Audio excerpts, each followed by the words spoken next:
All righty. Thank you, everybody, for joining today.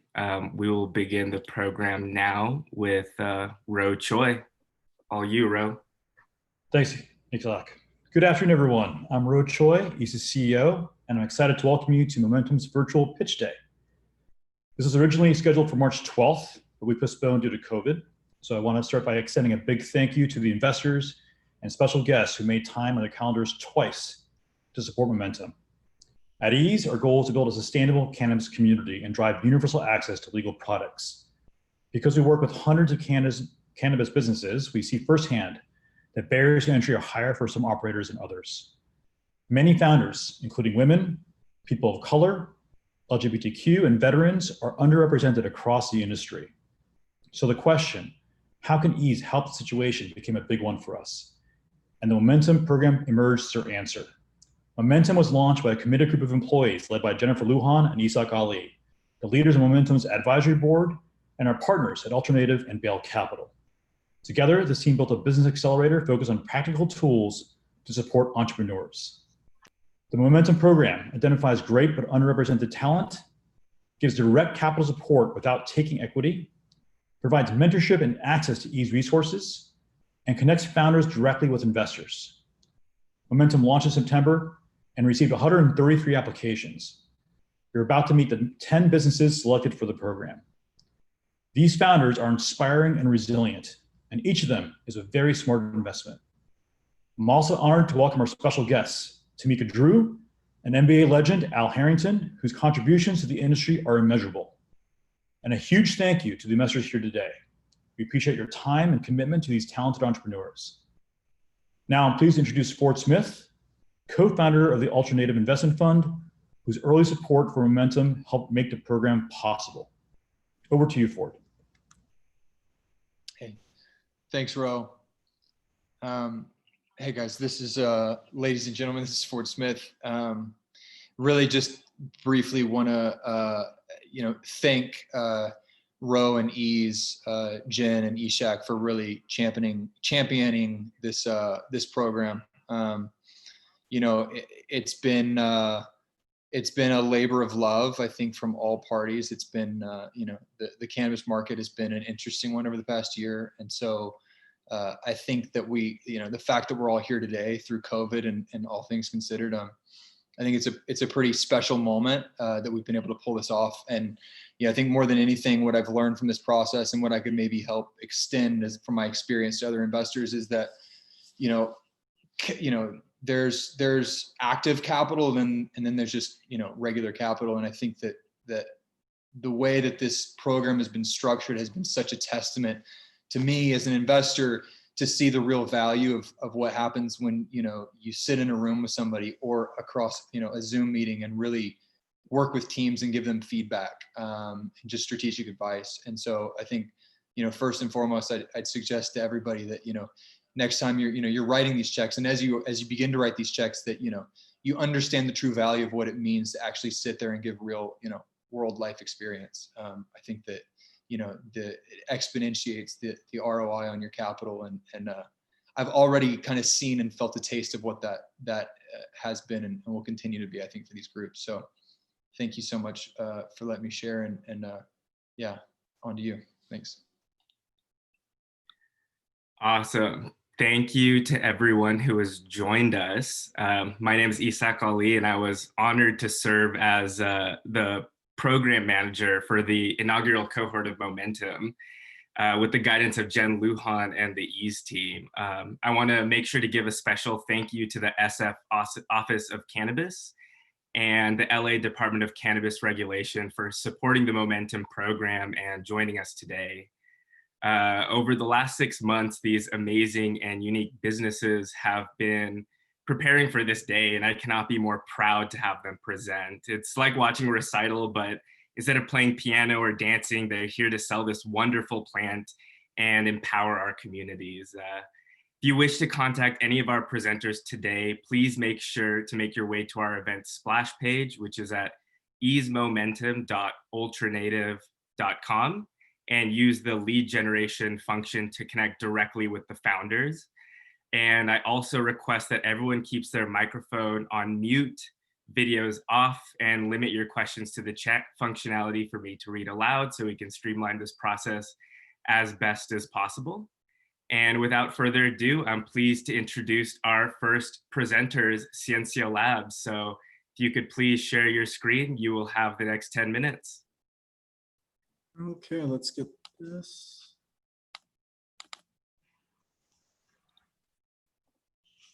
All right, thanks everybody. Caroline, are you there? Yes. All right. Can everybody hear me? Yeah. Well, hello everybody. Thank you for being here supporting us. My name is Carolina Vasquez Mitchell. I'm the founder and chief scientific officer of Ciencia Labs.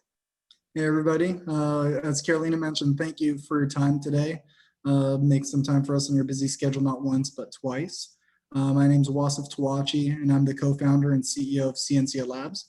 We're going to run through this a little quicker than usual, just given the time constraints, so please bear with us. And so Ciencia Labs is an award-winning cannabis manufacturer based out of Los Angeles, California. We're really the first in the industry to focus on hyper-focused products that target specific ailments that cannabis has been shown to treat effectively. Some issues can be sleep, pain management, anxiety, things like that. We're really targeting the health and wellness segments of cannabis and creating effective, effect-based products with a strong foundation in the science. We found that there's been a really big opportunity for us to come in here with these targeted products around branding and the formulation science around them, because there's such a large influx of people coming into the lifestyle end of cannabis, and no one really kind of losing track of the health and wellness side that people have touted for decades of cannabis. And with our first product is Dreamt. And Dreamt is a science-backed sleep aid that's made with THC, CBD, melatonin, valerian root, and a proprietary blend of terpenes. When we sought out to create Dreamt, we found that there's this really large gap in the market for sleep products. And the research was showing us that about 65 to 80% of all cannabis consumers were using cannabis for sleep, but there was no brand really dedicated to such a large use case for cannabis. And since we've launched in December, we've been able to get distributed into over 50 dispensaries and delivery services across all of California. We won Best Product at WeedCon earlier this year, and we've sold over 3,000 units to date. And not only have we had success on the product side, but we've really been picked up by the media quite a bit, just because of the uniqueness of what our product does and the fact that it's so effective. We've been featured in Rolling Stone, Business Insider, and just a few weeks ago, we got a nice little feature in Vice where they named us one of the year's most useful innovations. And not only this, but even right before we launched, we were able to get the $50,000 grant from EASE's accelerator program, Momentum, which is why we're here today. And it really comes down to the fact that our team is really set up to build a great health and wellness company. And a lot of the success rests on our founder and chief scientist, Carolina's shoulders. She's one of the top cannabis scientists in the US right now. And I'd like to hand the mic over to her just so she can get into really the formulation of Dreamt and why it's so different than anything else out on the market. Yeah. Well, thank you, Wasif. And I created Dreamt to treat my own insomnia, which I have suffered for the last 10 years. I had tried many cannabis products, including flower and many methods of administration, but there was still something missing. So I spent several months doing research, and I come up with the formulation of a vaporizer that contains THC, CBD, melatonin, valerian root extract, cannabis terpenes, and terpenes derived from other plants. I have over 200 scientific publications supporting the effectiveness of this formulation. Other inhalable products in the market contain THC, CBD, and terpenes only. And even though the onset of these products of inhalable cannabinoids is 10 to 20 minutes, which means they act very fast, their effects disappear after 2 or 3 hours. And for a person that has difficulty not only falling asleep, but staying asleep like myself, this is a big concern. since the person using these products must inhale several times during the night in order to have 8 hours of sleep.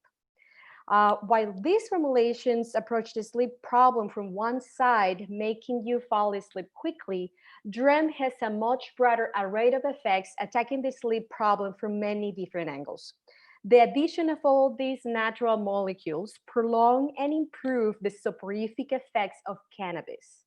Also, it is very important to understand that cannabinoids from concentrates and flower can improve non-REM sleep, phase 4, also known as deep sleep. However, the research has shown that THC and THC with CBD can reduce REM sleep, and REM sleep is essential for memory and learning. Dreamt has ingredients that can boost REM sleep and improve the overall effects of cannabis for sleep. But this information is not only for this pitch. We have much more information, and it's not only for investors. All of this information is shared in an educational training program that I personally deliver to every bud tender in every dispensary that is carrying our product. This ensures that product knowledge assists with the sell-through and develops a personal connection with the dispensary employees who will be selling our product. But Dreamt is not a vape brand. Dreamt is a sleep brand. So our next products in the Dreamt product line will be a single shot beverage, a tincture, and a gummy. Indeed, the tincture was launched 2 weeks ago. Ciencia Labs will have 3 drivers of revenue: manufacturing and selling our own brands such as Dreamt, licensing our brands across the United States and into Canada and Mexico, and white labeling for third-party brands. Some of the brands that we have already provided service to are Moxie, Sunday Goods, and Emerald Family Farms. We are raising $500,000 to significantly expand Dreamt products line and overall market share. This capital will also allow us to develop hyper-focused brands that target pain management, sports recovery, and anxiety. It's our goal to create the most effective cannabis products in the market and to make Ciencia Labs the preeminent wellness and cannabis brand. And a little bit about my background. I'm originally from Guadalajara, Mexico. I have 2 undergraduate degrees, one in industrial chemistry and the other one in pharmacology. I was working in extraction facilities since I was very young, extracting my first terpene when I was 17 years old. I have worked in any type of laboratory you can imagine, including being the lab director of a cannabis testing lab. I have developed over 50 cannabis products, and national speaker in the cannabis and food science community. And I have worked for big companies such as Taco Bell, Quaker, Pepsi, and I also work as the chief scientific officer at Cushy Punch, one of the biggest cannabis-infused edibles in California. My peer, the Dr. Janice Babush, has been working with clinical startups that have been regulated by FDA and have several published papers. She also has a PhD in chemistry from the University of Southern California. Yeah, a little quick background on myself as well. Before getting into cannabis, I really cut my teeth in finance and private equity at First Republic Bank for about 10 years. And then ended up working at Cushy Punch, where I was also helping them with our corporate development and fundraising activities. Our other co-founder includes Benjamin Mitchell, who he's a JD, and he helped sign with their US operations and sales. And also Ross Gardner, who's a renowned writer, having pieces that have been featured in the New York Times, Time Magazine, MG, as well as working for Red Bull and other large CPG companies. Hoping to answer any questions you may have and looking to see if anyone's would like to join our mission with us. Awesome. Thank you so much. Do we have any questions from the audience? If you do, please send it in the Zoom chat and I will ask them aloud. We have about 2 minutes for questions. In the meantime, Okay. Who is running the 300K marketing spend? It's a mix, the whole executive team, but really that comes into Ross Gardner's hands.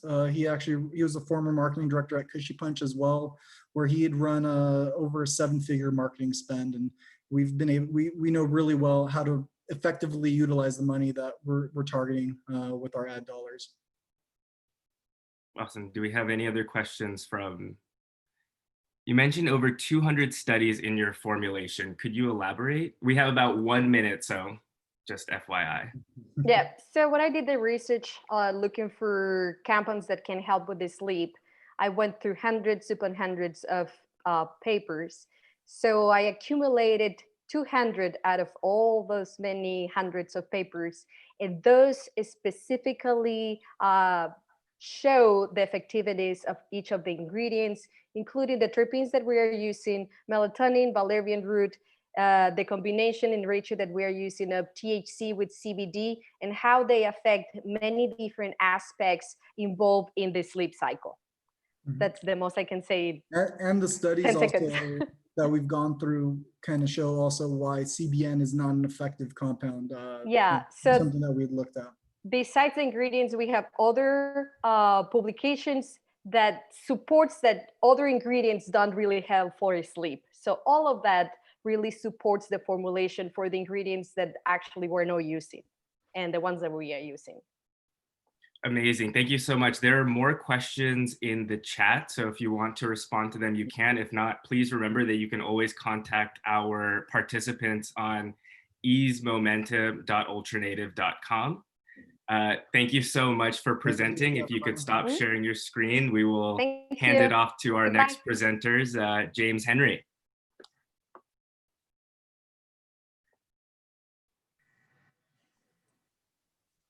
Good afternoon. Good afternoon, and thank you, Ease, for actually putting this together, and thank you for all of the investment partners that are affiliated with this call. Without further ado, we're going to start and share our screen.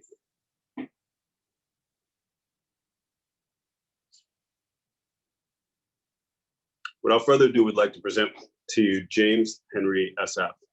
It's a responsible cannabis and CBD lifestyle brand.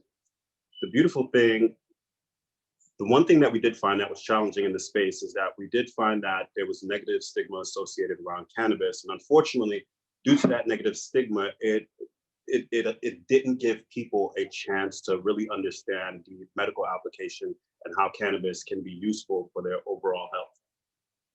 What we decided to do as a company is we decided to develop a functional cannabis lifestyle brand that helps people navigate through the cannabis space with understanding how to consume cannabis, when to consume cannabis, and why to consume cannabis for your overall health. When we initially started, we started with opioid alternative with 3 proprietary IPs that we created with medical doctors and scientists. And we were very successful in the market with our pre-launch. The beautiful thing about our company is not only are we a brand, but we are also a vertically integrated company. What does that mean? That means we have a manufacturing license that allows us to manufacture any cannabis product. We also have a distribution license that allows us to source and distribute cannabis products all throughout the California market. We also have a retail delivery license that also allows us to sell directly to consumers where we can see up to 200% profit margin, in addition to the amazing brand, James Henry SF.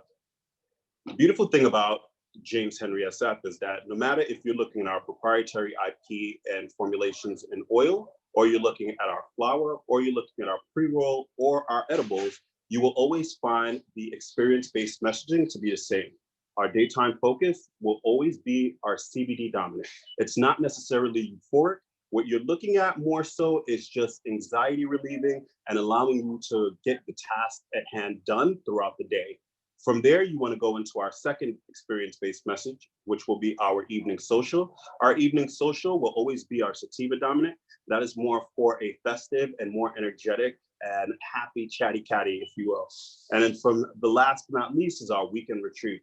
Our weekend retreat formulation and experience will always be our indica dominant. That is great for rest, sleep, and muscle repair as well. People are saying amazing, great things about James Henry. We launched a company, and when we launched with our proprietary IP on our formulated oil, which were opioid alternatives. And as you can see, we did amazingly well, and we sold out of product, and we're looking to basically take on that market as well.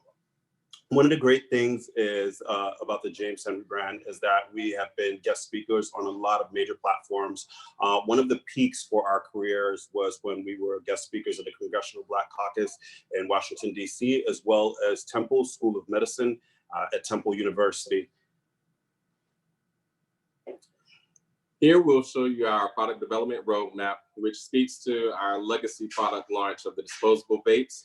And we formulated those initial 3 formulations with the Knox doctors, as well as the chemists at BAS Laboratory, which at the time was California's largest and only cannabis research lab in the state. We just launched our flower and our pre-rolls in February of this year, and we've been received really well. We're already in over 20 locations statewide, including the recent launch of our direct-to-consumer platform. You can go to jameshenrysf.com and click delivery to get products delivered right to your door in the Bay Area and Los Angeles. We are raising funds so that we can continue to build out our product portfolio by relaunching the vapes, as well as adding our edibles with the same messaging and enhanced formulations. And we want to continue to build out the James Henry experience, which is a cannabis experience that infuses art, culture, and science, which we originally planned to be an external outdoor experience. But we already got to the point where we're planning for COVID in the future here. So our projections are very conservative. These projections are based only on the oil and the vape business. And we did that so that we could have a really great overperformance with the additional products that we bring on board. So I'd let James tell you briefly about himself, and then I'll get to mine. Co-founder and CEO of James Henry. I have over 20 years of metropolitan development. I went to school and studied metropolitan development. A lot of what you see Harlem is today. I come from a family background that are all herbalists and farmers from Haiti background. So we want to incorporate a lot of these herbal medicinal terpenes and recipes incorporated with cannabis to offer alternative medicine to people, and as well as commercialization. And I am a former Navy pilot, and I have a mechanical engineering degree from Southern University. A lot of my operational experience has been really great in being able to build out the processes and procedures in the compliance space where cannabis needs to operate. We're very proud of our medical team and the folks that help support us on the back end from an executive standpoint. They are also investors in our business as well. With our corporate structure, we have broken out our management company into a non-plant touching entity and a plant touching entity with Green Space Holdings for 280E tax mitigation. It's just something smart we did with the attorney and with the accountant. Of course, this is the most important slide. Our ask is for $2 million for 25% of the company. We are asking for this $2 million in 3 to 4 tranches. We did this so that we could protect investors and also be able to hit milestones for future investments. With that being said, this will wrap up our presentation and we'll open up for questions. I want to leave you guys with 4 key points for the company. We are fundraising to further develop our R&D and create IP with medical doctors and chemists. We have proven the concept with reaching over 25 accounts with our vape products and currently in 20 accounts with our flower and pre-roll products. We are a cash positive and lean operating business. We are currently scaling throughout California and nationwide. We'd like to do the nationwide scaling with brand licensing, and of course, we need marketing dollars to do that. So without further ado, are there any questions that we can take at this time? Thank you so much. Do we have any questions from the guests? Please send them in the chat.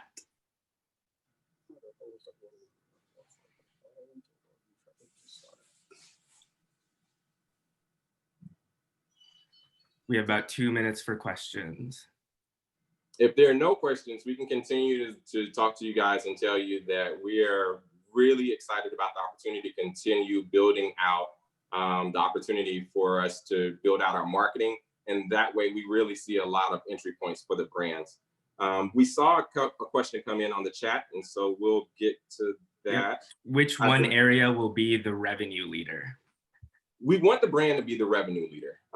The license services and everything else encompassing the license, we want to kind of be another revenue stream as a bonus for us. Do we have any other questions? We have about 2 minutes still.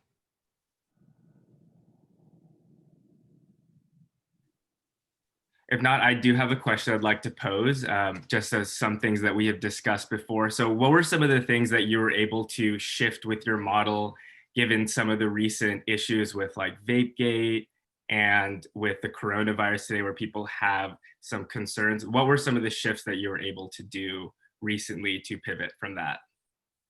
Well, I will start off with the VapeGate. The one thing that we find with education is that the VapeGate, it did start off with a scare. But at the end of the day, once we realized that all of these issues were coming from non-licensed entities, so therefore they were not getting lab tested. So it's almost like stating that you received pharmaceutical drugs from a non-licensed facility, and then you are attacking the pharmaceutical market for that. So we found with educating a lot of the consumers with how we produce our products and what we put into our products, which were 100% cannabinoid compound derived, then we never had a problem whatsoever. We have a 99.9% success rate with all of our customers. Amazing. And as far as combating the COVID situation, we've shifted and focused more on the direct to consumer, the retail delivery portion of our business, because the at-home experience is going to be with us for at least the next few months. And so we want to be versatile and be able to provide to our consumers no matter what the situation is. Awesome. Thank you so much. So that is time. There is another question in the chat if you want to answer there. But in the meantime, if you could stop sharing your screen, I would like to invite NOUERA to share their screen, and you will have the next 10 minutes. Awesome.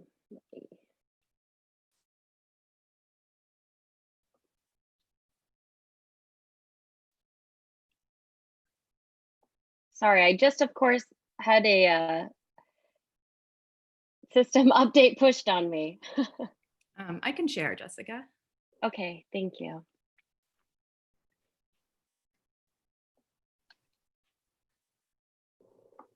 Okay, fantastic. Hi, everyone. My name is Jessica Sharp. I'm the co-founder of NOUERA along with Cynthia Boudy-Harjo. A little bit of context about us. We met about 3 years ago. And at the time, I was an executive at Salesforce, and she was a recovering executive from Google and had just opened a community space in the Mission District of San Francisco. And we immediately bonded over our shared love for building community, immersive arts and cultural experiences, and cannabis. And so the idea of NOUERA was born. I'm not able to see, let's see here. Are you sharing your screen? Cynthia? Yeah. I'm getting a black screen on my end. Oh, let's see. I'm seeing a black screen as well. Oh, there it is. Okay, fantastic. I popped to the second slide, but that's okay. Awesome. All right. So today, when you want to imbibe in alcohol with your friends, you go to a bar. And when you want to imbibe in coffee with your friends, you go to a coffee shop. But where do you go when you want to imbibe in cannabis with your friends? That's been our working hypothesis at NOUERA, where we combine a premium retail experience as well as interactive experiences that are fun for your friends. Since we've been testing this hypothesis for the last 2.5 years, we've hosted over 20 pop-up events ranging from 40 to 150 guests. We have over 4,000 social media followers. We've sold out 8 events. And of course, this is when we were hosting in-person events. And since we have moved to a digital space, and so I'll talk a little bit about that further on. But most importantly, we see 60 to 90% women at our events and 30 to 50% people who are new to the legal cannabis market.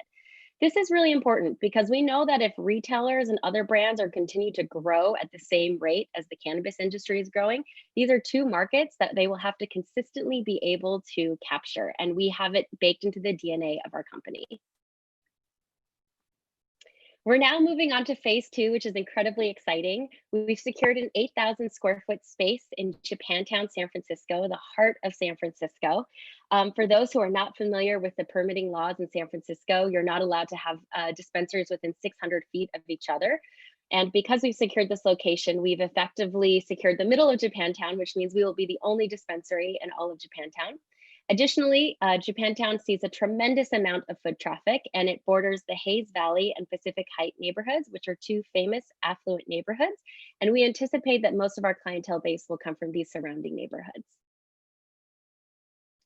So what are we going to do with all that space?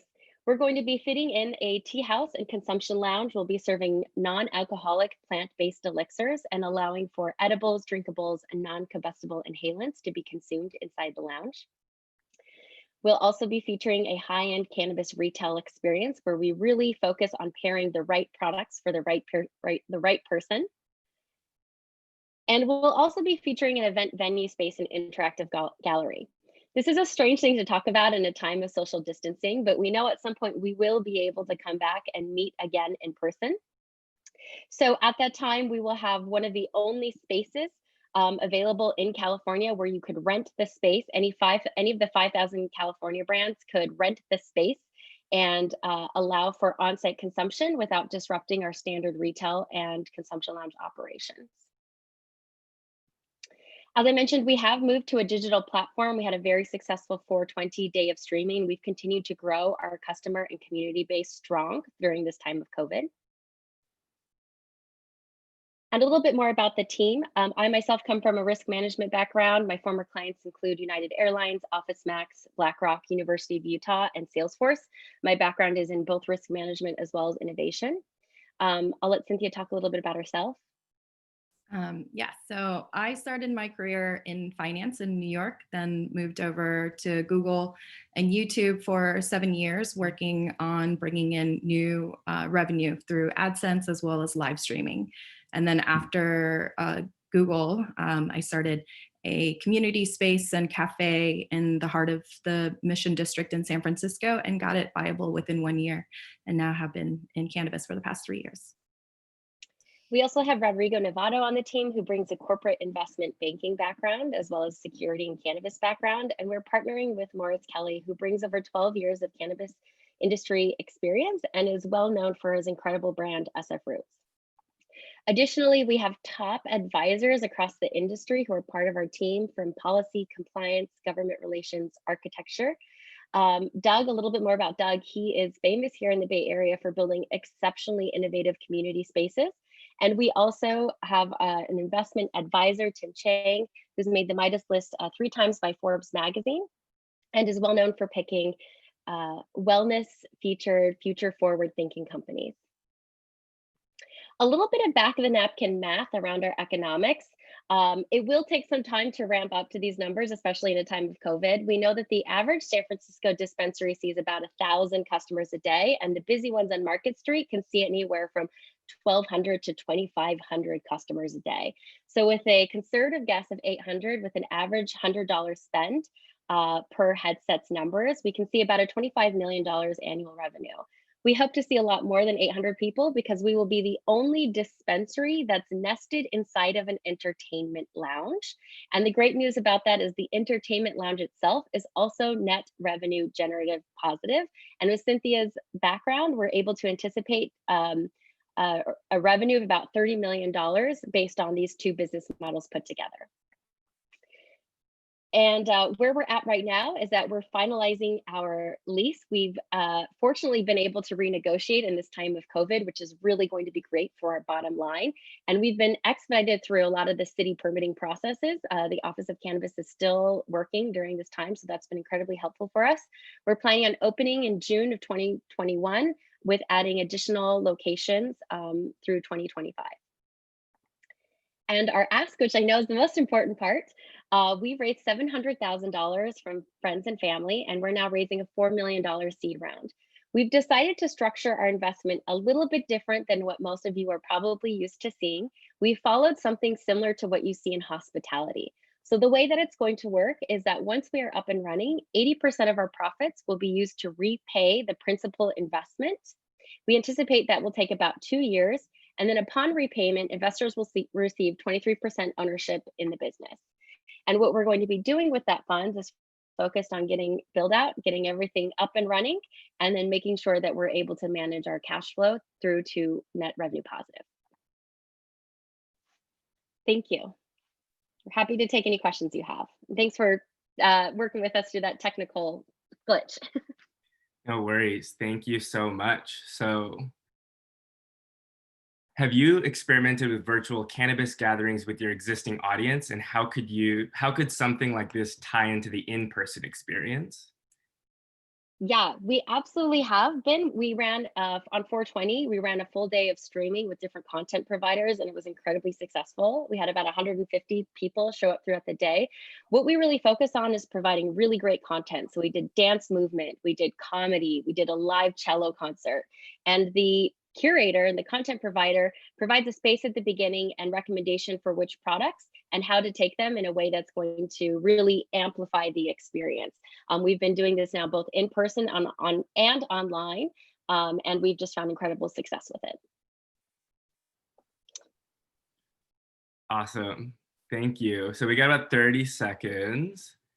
Any final thoughts? I mean, it looks like we have a question. Oh, here. Where does that put your valuation based on the 4 million raise? Looks like over 15 million. Yeah, so it's the valuation is a little bit more of a complex conversation. Some of it has to do with the way that we're making sure that we're open and operational and functional. Happy to have a deeper conversation with you on that. But with that being said, we know that San Francisco dispensaries, because they see such high foot traffic, both from locals and tourists, tend to have high valuations. For a little bit of context, the Apothecarium sold for about $30 million per location, which had 3 locations here in San Francisco last year. Amazing. Thank you so much. So that's all the time we have for questions. So if you want to respond to the chat, please feel free. In the meantime, I want to invite Breeze Distro to share their screen, and you will have the next 10 minutes.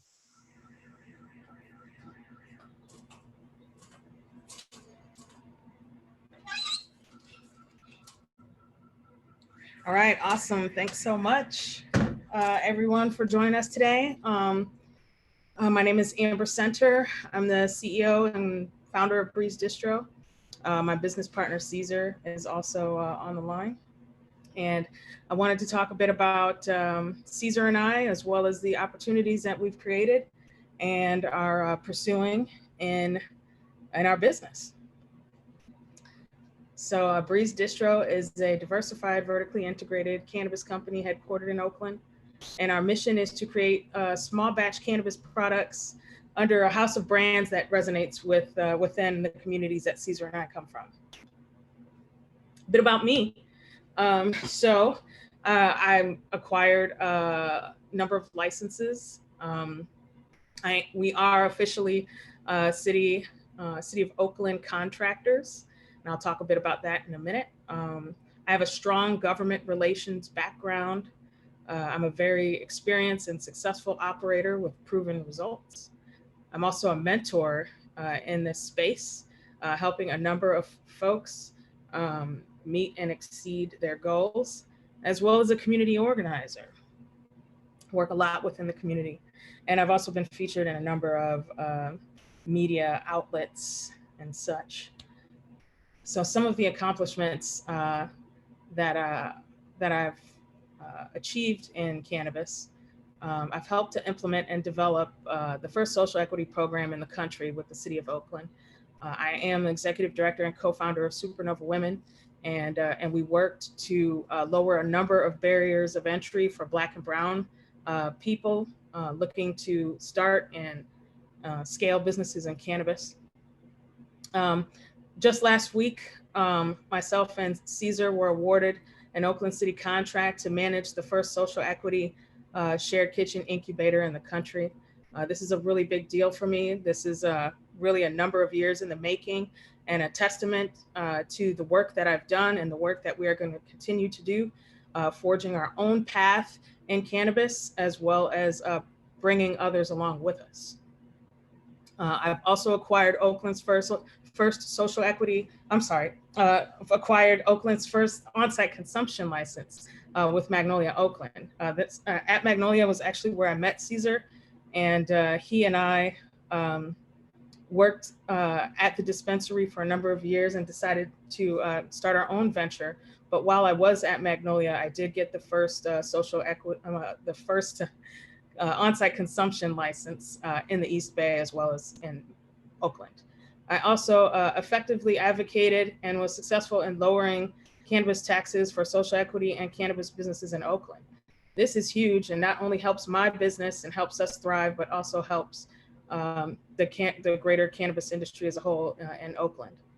And I also advised a presidential candidate on social equity and cannabis in Oakland and what that's like and how that's been turning out. So last week, we found out that there were some scores released on a very recent cannabis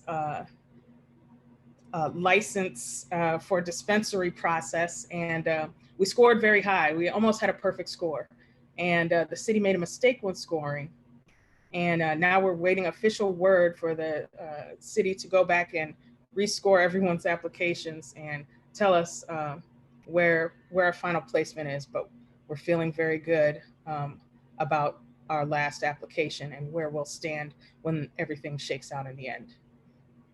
How did we do all this? How have I been able to accomplish all these things? And how has Cesar and I been able to make all these moves? Well, my background, I'm a United States Coast Guard veteran. I'm also got 20 years of project management experience. And like I mentioned, I'm a co-founder and executive director of Supernova Women, and I'm rooted in community. Cesar, he can talk a bit about himself, but I will go ahead and speak for Cesar. Sure. Go ahead, Cesar. Yeah, I graduated from Haas Business School back in 2001. I did been involved in small business my entire career. And yeah, Amber and I have been together working on a bunch of different projects in the last 4 or 5 years. And it's fun to see some of these things finally bearing fruit. So go ahead, Amber. Thank you. So our growth strategy here in licensing is to acquire the licenses that will give us the biggest margin expansion. So that would be manufacturing, distribution, retail licenses, as well as micro business licenses. And the products that we focus on are flowers, pre-rolls, and infused products. So a bit more about our company. We have one location in Oakland where we do manufacturing, distribution, and delivery. And then we have 2 applications in the pipeline in San Francisco for a micro business as well as a consumption lounge. And in Oakland, we do manufacturing, distribution, and retail. Some of our brands, our house of brands, is the Congo Club, is the brand that we owned. And we are the 3rd best-selling sativa in California. And we've done this with no marketing budget. So we've spent literally no money on marketing. And we are the 3rd best-selling sativa in California. And here are some of our other brands, as well as our strategic partners, strategic retail partners. We are featured at Harborside as on the Female Founders Wall. Our partners are very important to us. We have really strong bonds with them, and we'll continue to build. We also offer white labeling services, and we anticipate quadrupling that once we're fully funded. We also do offer a direct-to-consumer vehicle through our delivery in the form of a subscription box service. And that is where we push a lot of our house brands and products direct to customers. Our consumption, we have a consumption lounge and a micro business in the pipeline in San Francisco in 2 very underserved areas, in the Richmond as well as in the Bayview. Our consumption dispensary and lounge in the Richmond is an upscale facility. It's 2 stories. First story is retail. Top story is consumption lounge. And we have a micro business facility in the Bayview that will focus on manufacturing high volume, small footprint products that will do well in our retail outlets. So we're currently raising money, 1.22 million on a convertible note to give us some operating capital really to get us to the next level, but we'll continue to push forward. with whatever we have, because that's what we do. We're a very scrappy team, and we've been able to do a lot and accomplish a lot with very little, and we'll continue to do that.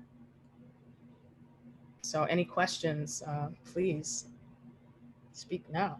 And thank you so much. Awesome. Thank you so much. If we have any questions, please send them over in the chat. We'll have about 1 minute.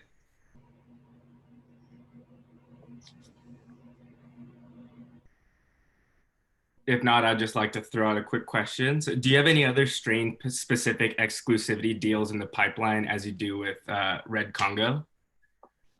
We are working to make some red Congolese crosses that would fall underneath the Congo Club brand. And we will be pursuing other strains that are elusive because our red Congo grower is also a breeder. So that's something that we are currently working towards. Awesome. And what is the current timeline with San Francisco licenses? Current timeline with San Francisco and the Bayview is actually very soon. We anticipate something getting licensing and opening up there in the next 8 to 9 months. With the Richmond opportunity, it's going to be a little bit longer than that, sometime in 2021, hopefully in first or second quarter. Awesome. So what's your biggest area of focus between the house of brands, white labeling, and acquisition of new licenses?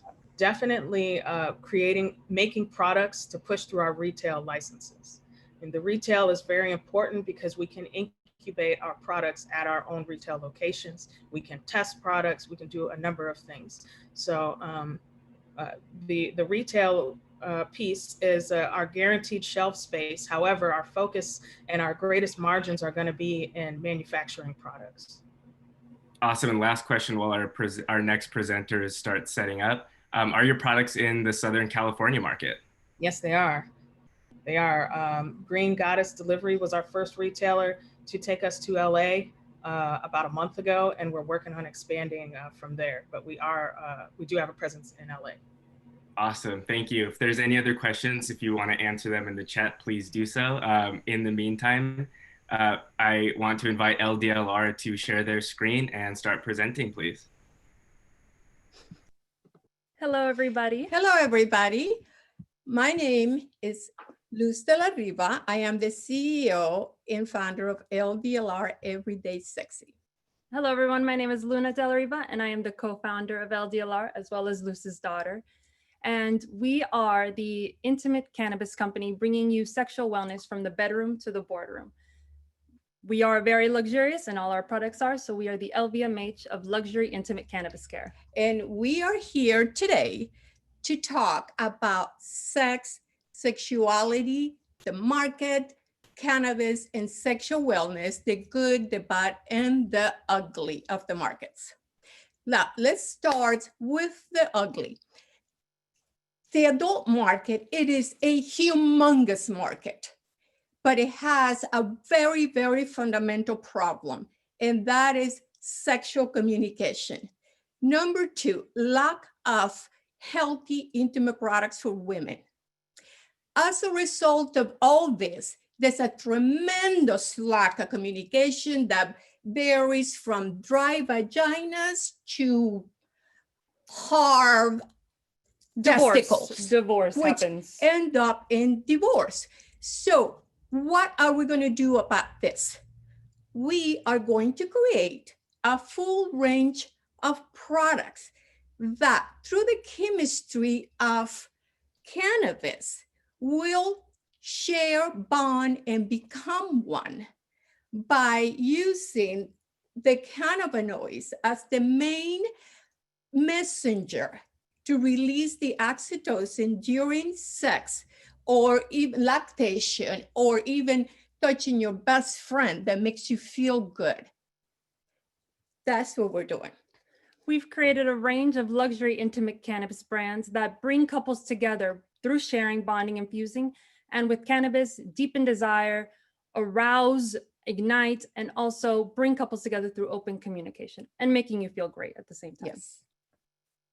Now, the wealth and sexual wellness, it is so big. The three market, the cannabis industry, to be straight, is in a position to take a big share of the two giants of the market, which are beauty and sexual wellness.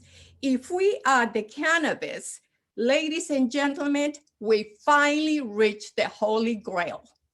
By 2025, the three combined markets will be worth $202.3 billion. LDLR sits at the intersection of this trifecta market. If we were to take just a tiny bit bite of this market, we'll be making $20 million by 2025, and that would be 0.0001%.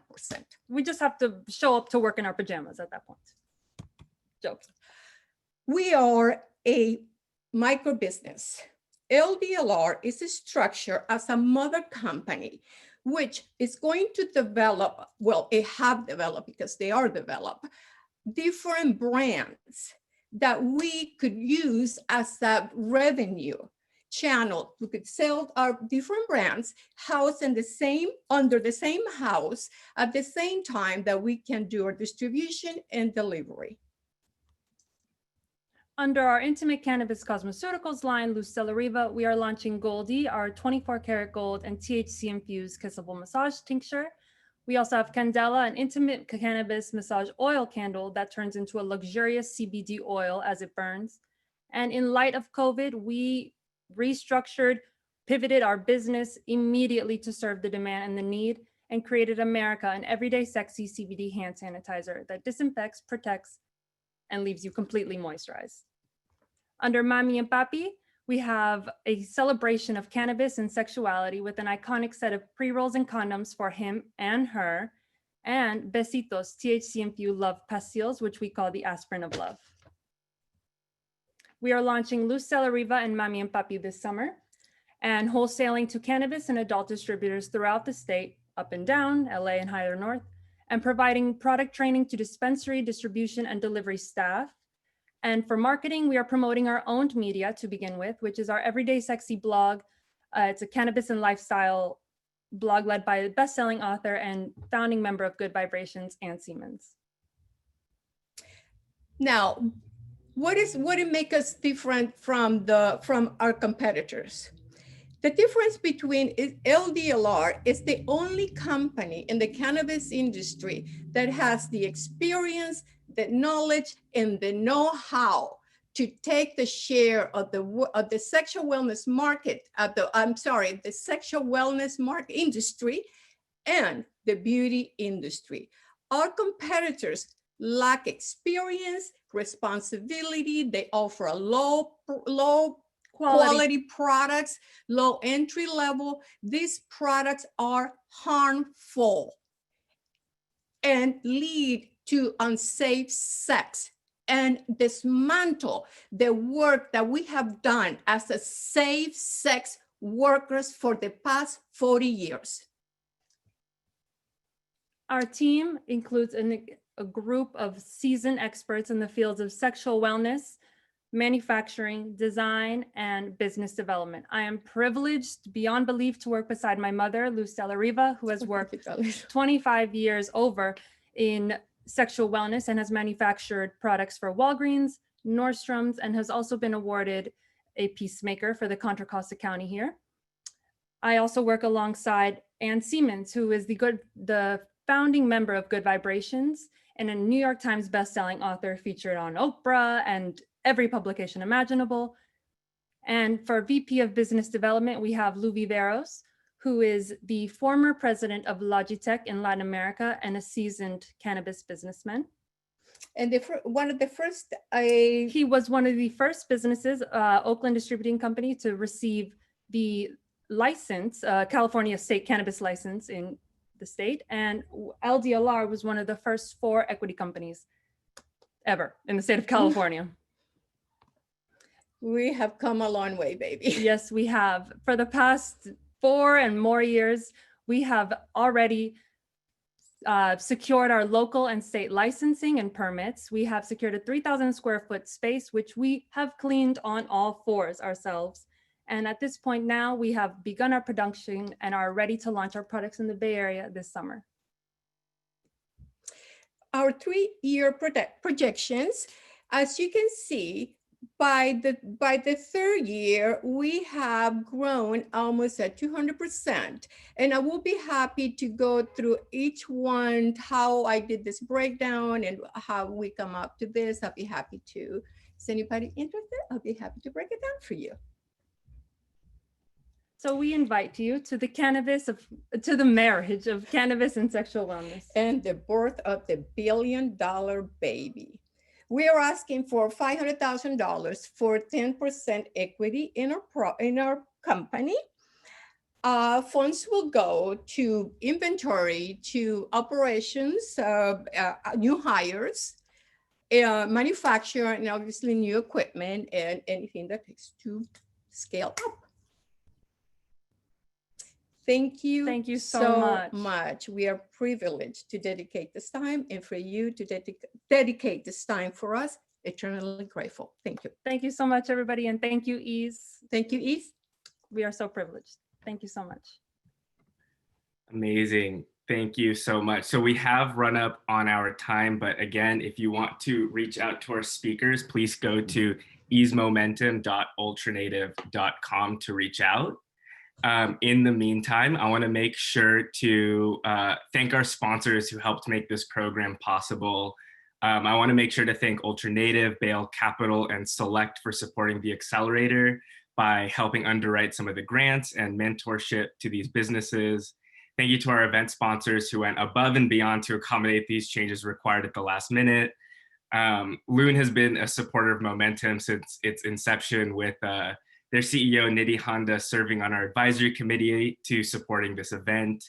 Loon understands the importance of such equity programs and has really set themselves apart as an ally to the mission that is social equity.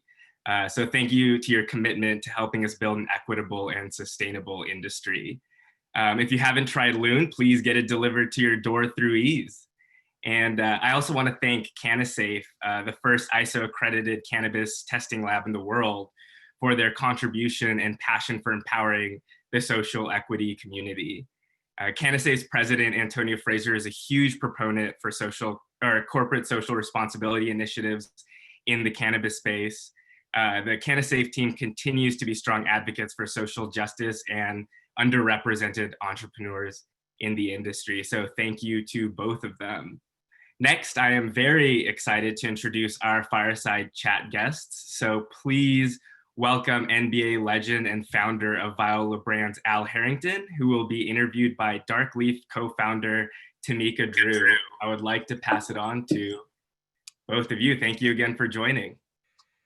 Thanks for having us. What's up, man? How you doing? Doing well. Timeka, are you on?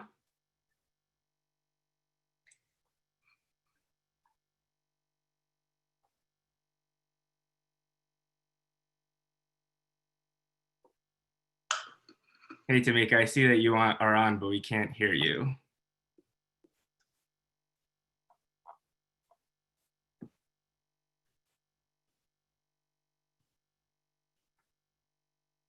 All righty. Well, while we're waiting for Timeka, Al, thank you for joining us so much. I'd love to hear a little bit about your story and your background and why you chose to enter the cannabis industry and why you're so passionate about social equity and the importance of representation in the industry. Yeah, I mean, short version, I got into the space in 2011 because I saw the way the cannabis helped my grandmother.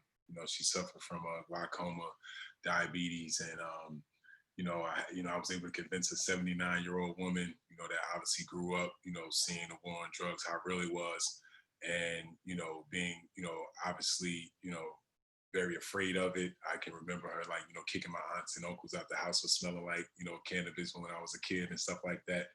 So, seeing it help her is what, obviously changed the way I felt, about cannabis, especially being an athlete, thinking that cannabis, was somewhat of a gateway drug. And if you use cannabis, you wouldn't be motivated and it would kind of lead you down the road to doing other things. But obviously that was not true. once I was able to realize that, it inspired me to make an investment. I started off in Colorado, branched off into 4 states. But, since I've been having the success that I've been having, I've been able to, go all around the world pretty much, looking at different cannabis opportunities and stuff. And I realized that, every meeting I go into, I never go into a meeting with people that look like me.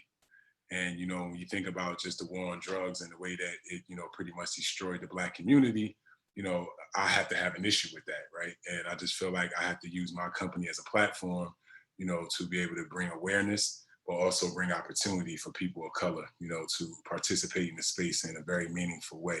And, it's one thing to get jobs and different things like that, but we really want to push and support ownership.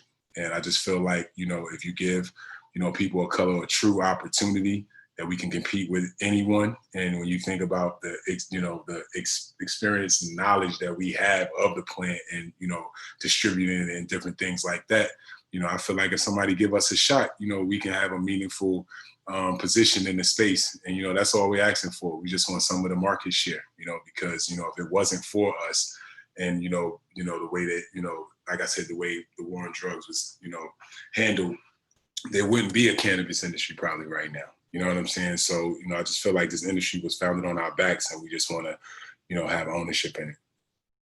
Awesome. So kind of just building off of that, I mean, you're Al Harrington, you are an NBA legend. What were some of the challenges that you faced getting into the industry and what lessons did that teach you? Yeah, I mean, the first challenges was really just convincing, my own circle that I was doing the right thing, because everybody, they're so afraid of cannabis. And, once again, when you think about the way that cannabis was policed in our neighborhoods, it's just like you can't even wrap your head around that this is a real true opportunity, for generational wealth.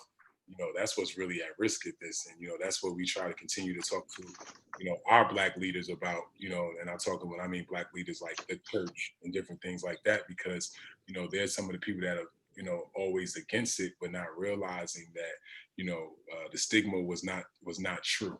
And there's other things that we have access to all day long that's way more dangerous than cannabis, prescription drugs, liquor, all these other things. And now we have this cannabis where now, now that there's testing and different things like that, we realize that this is a miracle plant. This plant can not only, save lives, it's so many different things that we can do with this plant, that I think can be beneficial to people of color. Awesome. Thank you so much. And it looks like we have Timeka back. So Timeka, if you would like to take the floor. Wonderful. Hopefully you can hear me now. Yeah, I can hear you. How you doing? Perfect. Such a pleasure and an honor to speak with you, Al. You've really been using your voice to kind of lift up a lot of what you were talking about of the impacts in communities of color, something that we don't see. Been reading a lot in the news these days. There's been a lot that's kind of been talking about the Black market and the illegal and illicit part of the cannabis industry versus kind of the clean, more medical, people thinking more kind of hippie growers, and kind of looking at the juxtaposition that the media and that people are kind of creating when it comes to cannabis. And now that we're in a really particular time where all of a sudden cannabis is being seen as an essential product and essential good, what do you think as an experienced owner of kind of a popular brand and also as someone who's been on the forefront of social equity, when you're talking about the resilience of social equity owners and entrepreneurs, what have you seen about the unique capabilities of folks who, have been formerly incarcerated, folks who have been living in impacted areas and their ability to run cannabis businesses? Yeah, still. So if you really look at it, like, I feel like a lot of the social equity programs are really not that great, right? I think that there's a start, but I just don't feel like the intent is really met, right? Because what you really want to do is you want to be able to set these entrepreneurs up with, self-sustainable businesses, right, that they can run and obviously be able to pass it on down the line, right? And when you think about how difficult it is to actually, participate in this space and how cash intensive it is, there's so many things that's going against us.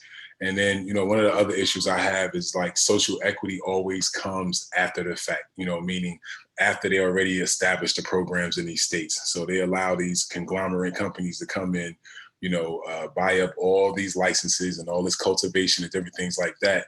2-3 years down the line, they say, oh, you know what? Let's not forget about the people of color, Let's not forget to give them an opportunity. And then they give us opportunities, but the opportunities aren't real because, you know, you have no way of getting funding. You know, that's a huge thing. So what it does is it opens up our people or these social equity applicants to predatory investors because they literally have no choice, right? And, you know, I feel like even when we talk about how we educate these people, you know, this is not like running any other business. Like this is something that's very, very unique, especially because of the regulations and the fact that it's still gray area and federally illegal. So there's certain nuances that, you know, if these people don't know, man, they're going to lose their licenses that fast, right? And now they're going to be selling these licenses for pennies on a dollar. And now, like I said, you know, that opportunity of creating real wealth for the community doesn't happen again. And, you know, we're going to lose out like we lost out in all the other industries before this one. You know what I mean? So I just feel like, you know, some of these social equity programs need to be funded better. I think that, you know, if they're going to allow these conglomerate, huge companies to come in and set up shop first, I think they're the ones that should be funding these people, right? Because if they don't, you know, once again, now that makes us immediately competitors, right? You give me a license that's 5,000 square feet cultivation, but my competition has 500,000 square feet. At what point can I really compete? You know what I'm saying? It's literally set up for me to lose unless we can adapt group economics, which has been something that we just have not been able to do for forever, and be able to just sell it in our own communities and our own communities support those brands. You know, that's the only chance I feel like, you know, in my opinion. But, you know, at the end of the day, I just feel like, you know, all we just want is a fair shot to compete. We're not asking them to give us anything. You know what I'm saying? We're just asking for just a fair opportunity. And like I said, I'm willing to I'll put my life, I'll put my money behind us in regards of being able to figure things out and being successful if we have a true opportunity. I love it. Let's talk about two kind of dirty words that we don't talk about enough in social equity. And those words are community reinvestment. Right. We talk a lot about business ownership. I've been working with an organization called the Poor People's Economic Human Rights Foundation, and they have launched a Poor People's Army. You can find a little bit more about that at poorpeoplesarmy.com, but they've been kind of the folks that have been serving the communities that we're now talking about, you know, the communities that have been in crisis from before COVID, the communities that have been disproportionately impacted by the war on drugs.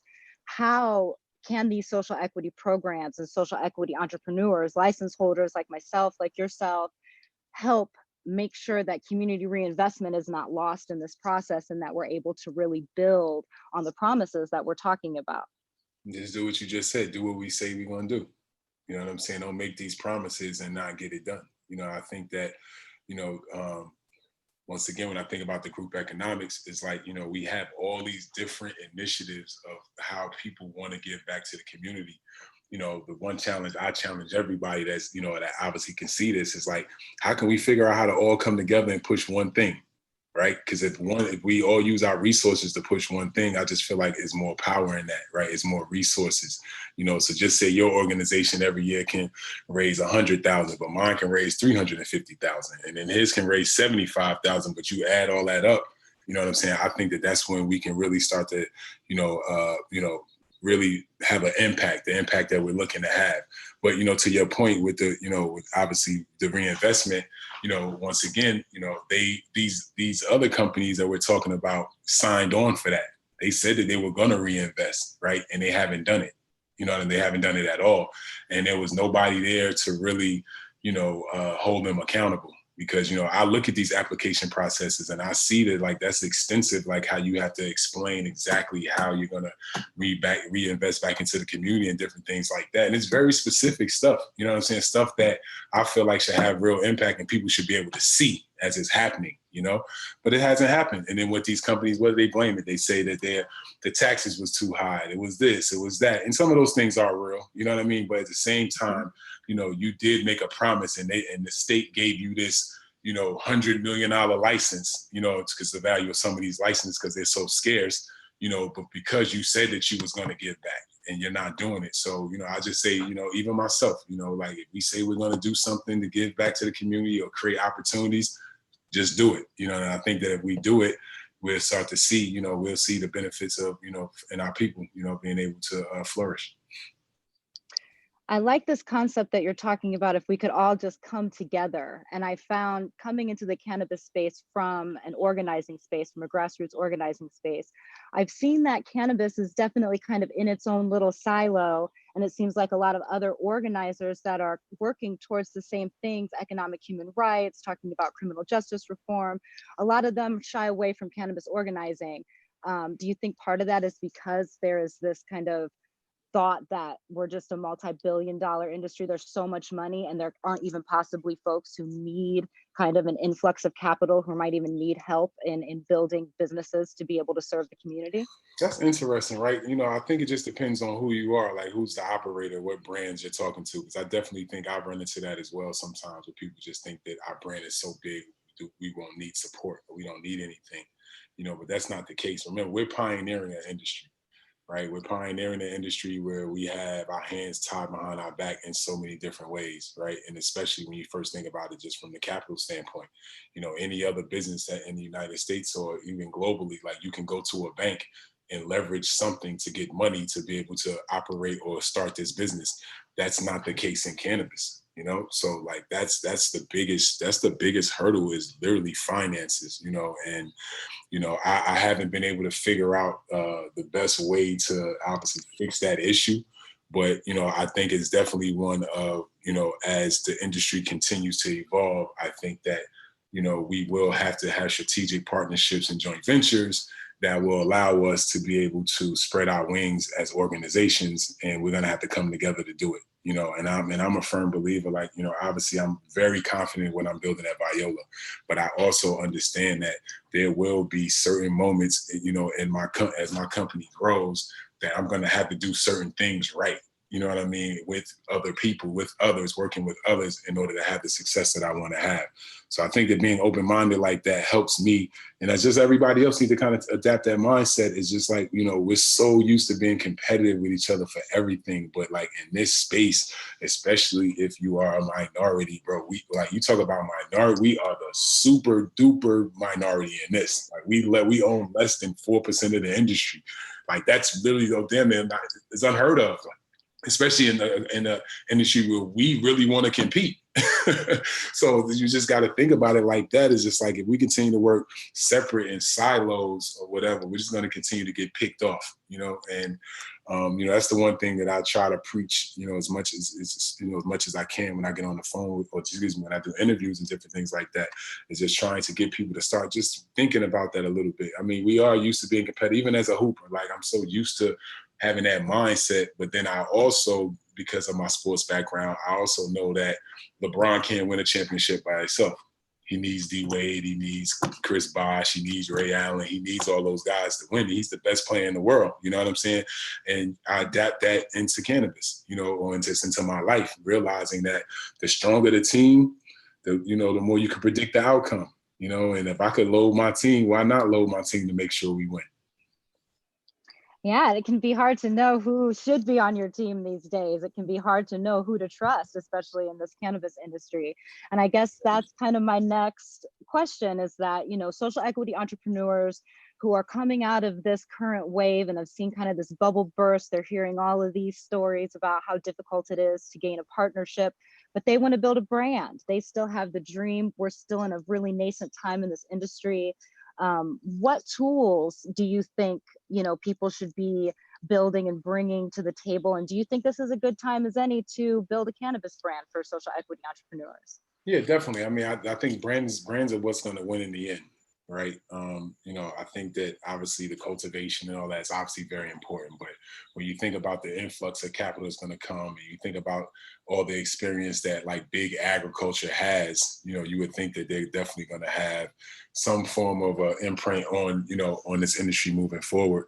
But, you know, I think that the brand building is, you know, potentially cheaper. You know what I'm saying? Compared to going out and trying to, you know, have all this CapEx in regards to building out grows and manufacturing descendants, different things like that. But, you know, being able to leverage, you know, your brand, the relationships of the brand, you know, to show that, you know, you can, you know, work with one of these cultivators, you know what I'm saying? Because at the end of the day, all they want to do is sell all their product. They don't really care who they sell it to. you know? And, you know, you brought up something that's very important as well, is like really getting to, you know, being able to do the due diligence on the people that you're trying to work with. Because, you know, to that point, you know, when I first started, you know, I was surrounded by all kind of snakes, you know, and the snakes was more of in regards of just, you know, trying to get paid off the NBA guy. Like, he got to have the money. Let's just charge him $300,000 to fill out an application where, you know, I find out I could hire a guy for $60,000 and he fill out all my applications. You know what I'm saying? Just little things like that. You know, you just like, you know, you just gotta, you know, you gotta just really, you know, grind. You know, you gotta get dirty. You gotta go to the shows. You gotta, you know, listen to, you know, shows like this, you know, just so that you continue to educate yourself and allow you to start thinking about things in a different way, you know. Another thing I also like to, you know, tell, you know, people in general, especially people of color that want to get in the industry, is like, you know, cultivating, manufacturing, and a brand is not the only ways that you can be successful in cannabis. There's so many other verticals, you know what I mean? There's testing, there's disposal, there's packaging, there's media, there's so many different things that, you know, that we could actually do to have an impact and to be able to, like I said, be able to participate in this soon to be, I think it's going to be $1 trillion industry, because of the adult use side effects of it, and then also the medicinal side of it. And then when you think about that, it could build clothes, excuse me, it can make clothes, you know, you can build homes with hempcrete and different things like that. You know, it's one of my ideas I want to have. I want to build a community made out of hemp, you know, so that's what's just like really amazing about the plant. And if we can, you know, just really start to learn and figure out, you know, what things really interest us and what ways we think that we can really have an impact, I think that, you know, we can start to see that number grow in what we mean to the industry. I very much agree. Thank you so much, Al. Thank you for joining us today. Thank you, Ease, for creating a space for us to have a chat like this. It's not even always something we've been able to do, especially now with COVID. A lot of the social equity conversations have really kind of been pushed to the side. A lot of the programs have shuttered. If you could just, as a final remark, kind of talk about what you really feel is the importance of investing in social equity in this next year and this next phase as we head into our next round of pitches.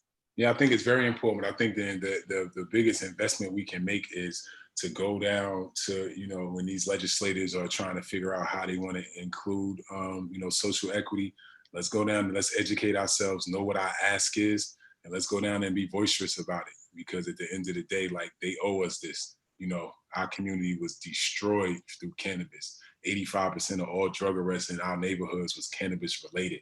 And now there's billions of dollars being made and our brothers and sisters are still in jail behind it. You know what I'm saying? So, you know, we must have an issue with that.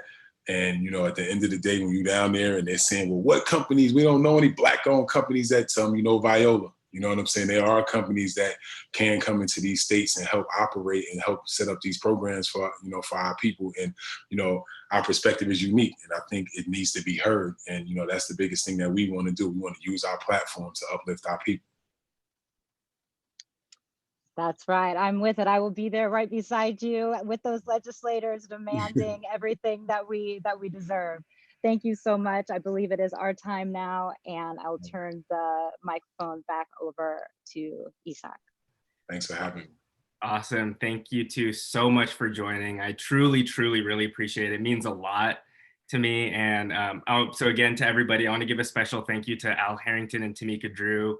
Both were incredibly supportive of this program from the beginning, and they were the very first people to commit to participating and moving this to the online event, literally no questions asked. So y'all are huge champions for the social equity community. And I think it's really important for more platforms to be made for people such as yourselves who are making a true impact, not just in the cannabis space with your histories, but also now moving into the cannabis space and trying to see some representation be done. So again, thank you all so much. And so I would like to kick off our second set of pitches. So I would like to introduce Community Gardens. If you could please share your screen and you will have the next 10 minutes. Awesome. Can you hear me all right? Yep. Great. So my name is Raven Duckett. I am co-founder of Community Gardens. Today I will be talking to you about our software, May. which I think you will find very relevant given the conversation Al and Timeka just had. So I'll get into the presentation, and then after we will take questions. I think you guys know the deal now. All right, statewide shelter-in-place orders have inadvertently wiped out a lot of black market weed sellers. California has deemed legal cannabis an essential service, and delivery has emerged as the safest way to buy weed. Licensed cannabis delivery services have the immediate opportunity to become the preferred plug for black market shoppers. The problem is that black market shoppers usually place orders and schedule drop-offs using text messaging, which is not compatible with current legal market platforms. Most black market deals happen via messaging. Even before texting, we had beepers. The image-heavy and word-heavy platforms don't appeal to shoppers who want a simple and personal buying experience. If you look across the legal market right now, no one is directly addressing these needs. Therefore, my team is, by designing a legal buying experience that feels similar to buying illegal weed. We're appealing directly to black market shoppers by selling weed via text. Our software is called May, and at the core, May is a cannabis delivery software. If you're familiar with current industry leaders, you might compare her to a Meadow or a Trees. May guides the customer through the purchase cycle and collects orders all via SMS text messaging. Currently, when orders are submitted, my licensed delivery service accepts and delivers the orders accordingly. Black market weed is booming. The customer base is at least 2 to 3 times bigger than the current legal market. And my team is uniquely positioned to gain affinity of this audience based on our technology and strong brand voice. May is the bridge between the legal market and the black market. Similar to the licensed market, we have a quality selection of products and offer dependable service. And like the black market, we have a simple, low barrier to entry ordering process. According to BDS Analytics, legal market spend in California will more than double in the next 4 years. Our technology is the catalyst for that growth because we appeal to black market shoppers who represent most of that legal market growth over the next 4 years. We are a software company. Currently, we make money by selling weed directly to consumers. Our software, May, powers our licensed delivery service. We have 3 primary goals: growth, retention, and spending. We're always optimizing to get customers who order from us repeatedly and spend more money. Right now, we are hyper-focused on growth. Our software is live and we already have all the necessary licenses to operate throughout the state of California. Our growth strategy is very straightforward and similar to what you might have seen from Ease. Referrals are the key to our growth. Most of our marketing budget is dedicated to our brand ambassador program, trying to make it as appealing as possible. We offer all customers store credit for new referrals, and first-time buyers always receive at least $20 in store credit that can be applied to their first purchase. The founding team has been running a cannabis delivery service based in the Bay Area for the last 3 years. We were the 3rd company in California and the very first equity team to be licensed for delivery. We now have 4 licensed facilities in Oakland, California. Last year, we raised $215,000 in a friends and family round to build our brand and technology. Our investors in that round included Kiva Confections, a national edible manufacturer, as well as April Pride, founder of Vanderpop, a company that was acquired by Canopy Growth. People love us. We are very serious about customer service, and it shows in our reviews and retention rate. We're raising money to accomplish 3 very specific goals. Acquire at least 10,000 new customers in California, starting with 5,000 in the Bay Area immediately. We're also going to further develop our technology. More specifically, we want to build capabilities that will allow us to send promotional messaging to users who opt in. We are also looking to align with Metric. We're raising $1.5 million to accomplish these goals. Acquisition and marketing costs are directly associated with growth. After the Bay Area, we're looking at Los Angeles as our next market. Expansion costs include what is called out above as applied to the new market. We have a detailed financial model that is the foundation for our projections. It is based on new customer acquisition, retention, and gross profit margins. We have the opportunity to bridge two industries. Help me create a legal market brand that appeals to Black market shoppers. Thank you for listening, and I can take any questions that you might have. And as you think about your questions, I have a video that kind of goes over how our software works, so you can take a look at that as well. And her number if you'd like to text May. Awesome, thank you so much. So if anyone has any questions, please start sending them over in the chat.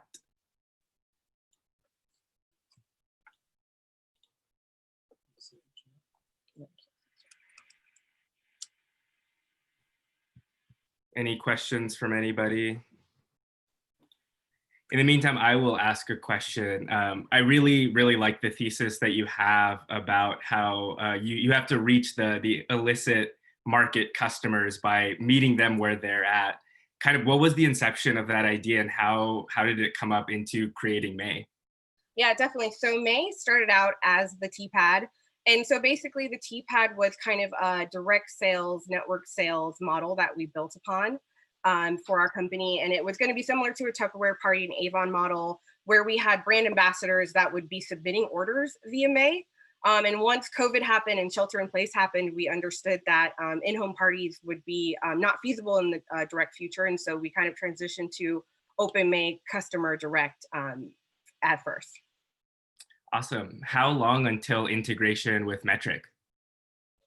So that's on our path now. I would probably say within the next 6 months or so. We have a couple of other things that other capabilities that we would like to add to our technology before we integrate with Metric, because we do have a Metric solution right now, but I'd say in the next 6 months.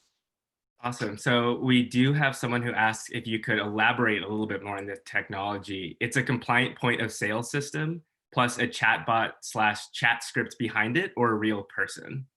Definitely. So the technology is actually a combination of all of them. The initial order is placed with a chatbot. And so basically from start to finish, you text May, hey, or a fire symbol, you can text her whatever, and she'll guide you through the process. It's all automated. It's all a chatbot system. Once your order is submitted, a real person gets behind it and will confirm your order, give you your total, give you your time of delivery. And then after that, licensed delivery service will deliver your order in person, and we collect payment in person. So it is compliant. We keep the necessary records, and it is a little bit of automation versus a real person. Cool. Do you have delivery and distribution licenses as well? Yes, we have 2 of each, actually. So we have 4 licenses in Oakland, California, 2 delivery and 2 distribution licenses. Awesome. Do we have any other questions from anybody in the chat? If not, awesome. Thank you so much, Raven. Really appreciate it.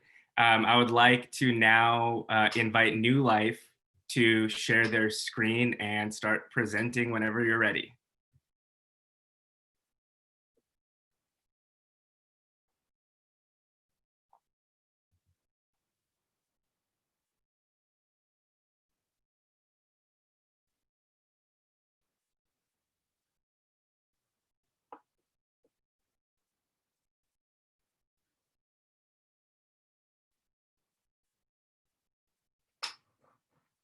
I don't know if we can hear you, in case you've already started speaking. No, here I am. Awesome. All right.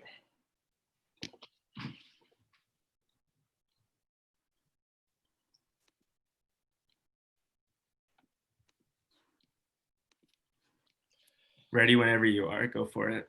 All right. So imagine this. The year is 1988. Me and my cousins walk up the street to the park. And before we enter the sandbox, my older cousin warns us, watch out for the syringes, they have AIDS. So as we play tag in the sandbox, we dodge the needles, hoping we don't get poked. Months later, at this same park, My mom is found murdered by the creek where I once called tadpoles. She was a drug addict. When my father received the news of my mom's murder, he was on a level 4 prison yard on drug charges. This resulted in me moving from family member to family member till I eventually became a ward of the state. This is what it's like to be a victim of the war on drugs. And this is the reason I formed New Life CA. New Life CA is a vertically integrated cannabis company focused on bringing opportunities to the districts hit hard by the war on drugs. We do this by collaboration with local businesses like Red Bay Coffee and Javon Traw. We empower the locals. Since we started, we've been able to successfully hire 3 cultivators, all from Oakland and all victims of the war on drugs. We also support the arts. If you get a chance to check out our packaging, we showcase local artists on the front, giving them a royalty for each package sold. Our community efforts include our Sabrandy Park cleanup project. This is where we roll up our sleeves, we go out and we help beautify the community. We also have our Green Huddle initiative. Through our Green Huddle initiative, we've been able to successfully help launch 9 other equity cannabis companies by way of helping them with their city and their state permits. Now, this is what we like to call conscious cannabis. One of the problems we face in the industry today is that 1 in 5 people still buy from illegal sources. According to Forbes, the black market demand is over $55 billion. This is due to limited access to good quality products at affordable prices. We're here to bridge that gap between the black market and the legal industry. Our team is a diverse team.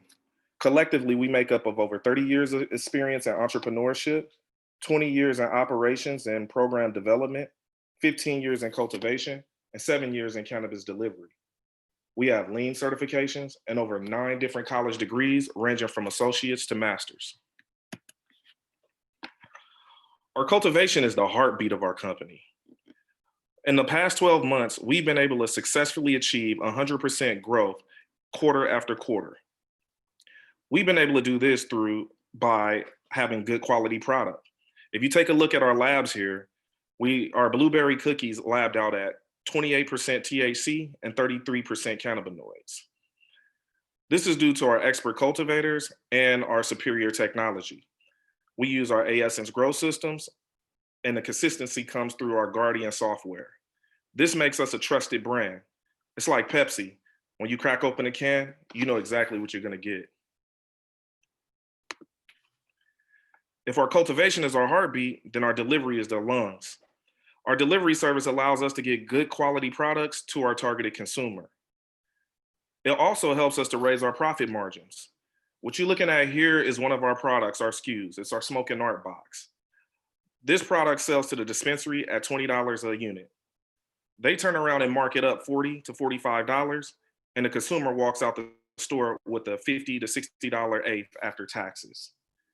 Well, we're able to take this same product directly to the consumer for $35, making it cheap for the customer, and we raise our profit margins by $15.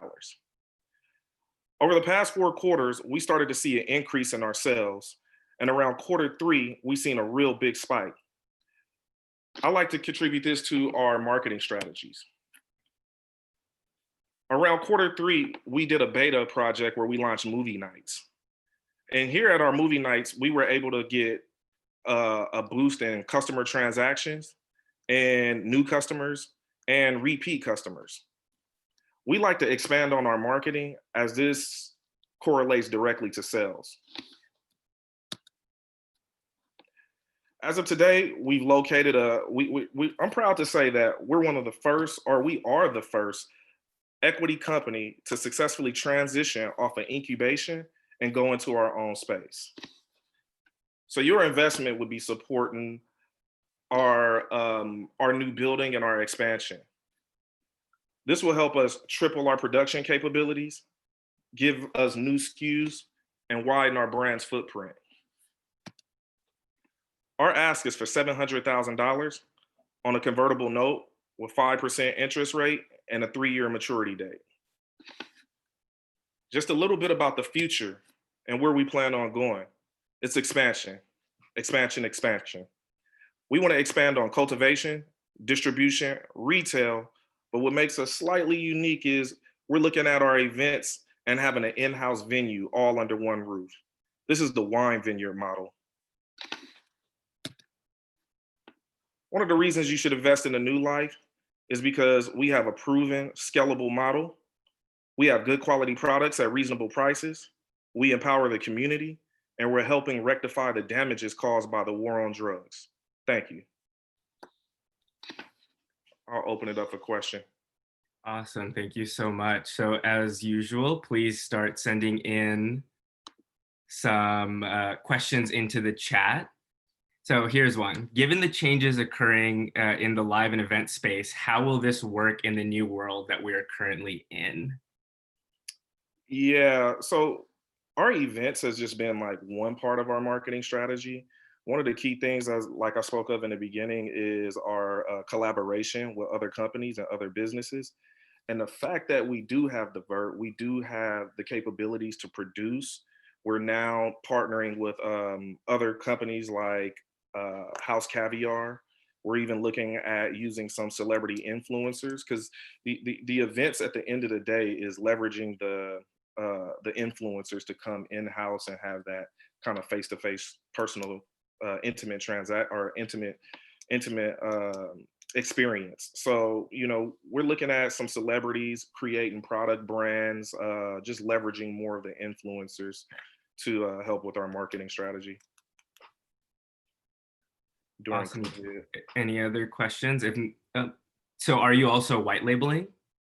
Right now, so we're in an expansion phase. At this point, we sell out every single time. We don't really have the extra product to white label for someone else. And this is what the expansion is about. But eventually, if our production can you know outdo our retail, then for sure we'll look at white labeling. Awesome. So I also just want to throw out a question. Oh, what is the projected forecast? The projected forecast for what are they? Do we have a clarification in general? What is your projected forecast for, let's say, revenue, the business growth? So after this 2 years, we're looking at a projection of $4.8 million.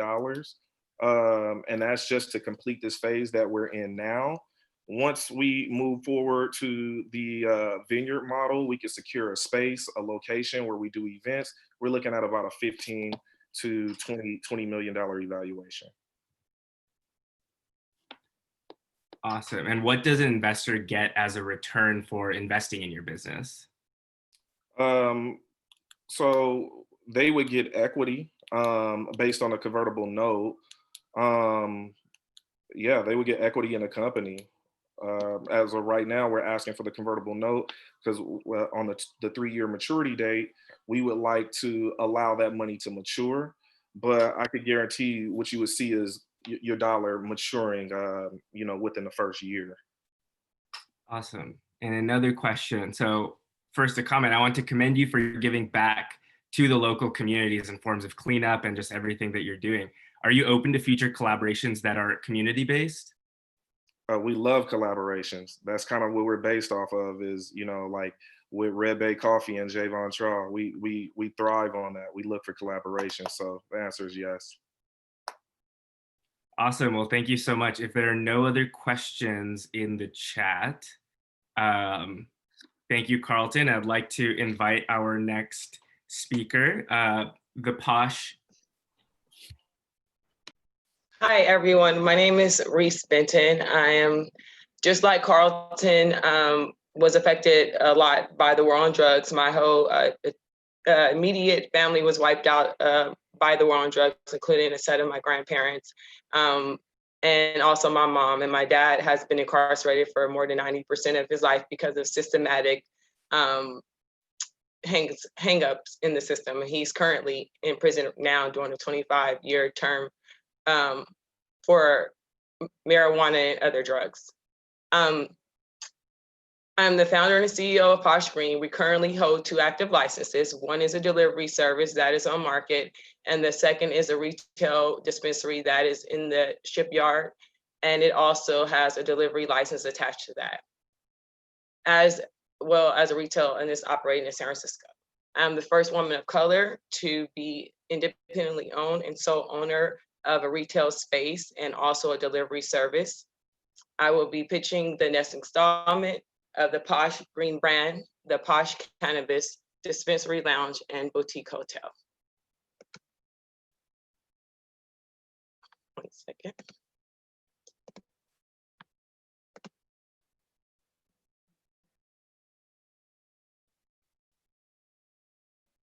Are you guys able to see my screen? We can't see it. Okay, just here it yet. goes right now for you. All right, I'm going to share this. Here goes my deck. We still can't see your No, deck. no, I'm doing it right now. Sorry. Gotcha.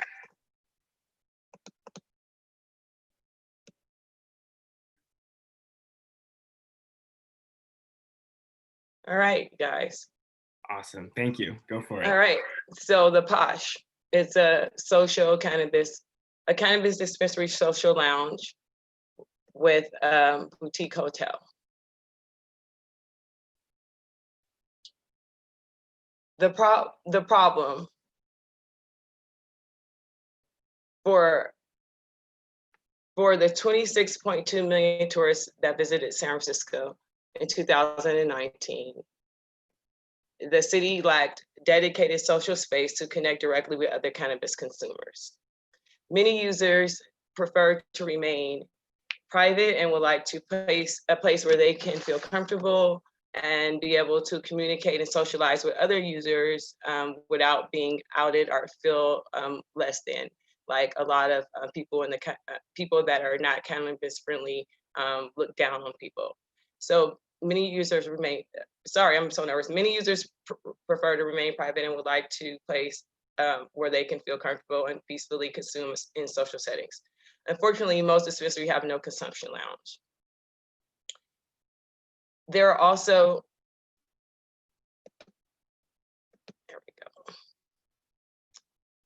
There are also currently no cannabis friendly hotels as there are in recreational states such as Colorado.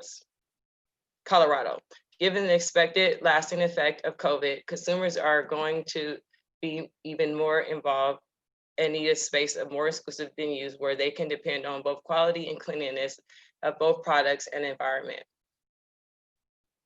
The solution. The Posh provides the travelers with a judgment-free space. Provides the locals, both locals and tourists, with a place to relax, socialize, and share in the culture. A safe place for consumption, and a wellness retreat for those in need of seeking experience cannabis holistic properties. The Posh would also serve as, like we said, a wellness retreat for a hotel for guests and VIP members seeking experience. Let's see. Next slide. The Posh would also serve wellness retreat for VIP guests in needs for seeking experience the cannabis holistic properties alongside luxury amenities. In our VIP lounge, men can enjoy professional haircuts and grooming services, and women will have on-site access to stylists experienced in all hair types. And we will do that through an on-demand app, so we won't have to have like someone on call, someone in the salon all the time doing hair. In our private rooms, guests would be able to consume cannabis and conduct meetings. Rooms and concierge services are also available for bachelor parties, bridal, and also to indulge in CBD massages, facial, and body wraps for ultimate relaxations for the spa. Market validation. While the market has been estimated to reach 22 billion in retail sales, guys, I'm supposed to see that. 22 billion in retail sales. We recognize the effect of COVID and have been on recreational activities. With that being said, we have experienced firsthand with the fluctuations in the market. California and in San Francisco Bay Area specifically has benefited from the market maturity and has been less affected by the negative COVID impacts than newer markets thus far. Although frequency visits per customer have decreased across the market, the industry is seeing larger basket sizes due to consumers stocking up to better comply with social distancing. Locally, we are seeing people taking many vacations around the town, getting a hotel for a few nights and renting Airbnbs in nearby cities for the weekend for a few days. To continue to lift in travelers able to adapt to new safety hygiene standards, the Posh should be there to cater to small and medium-sized groups without losing the spirit and energy of large parties. And also because we are we're ahead of the COVID, and for build out, we can make sure that we are ahead of the curve when we do build out for consumption spaces inside the lounge.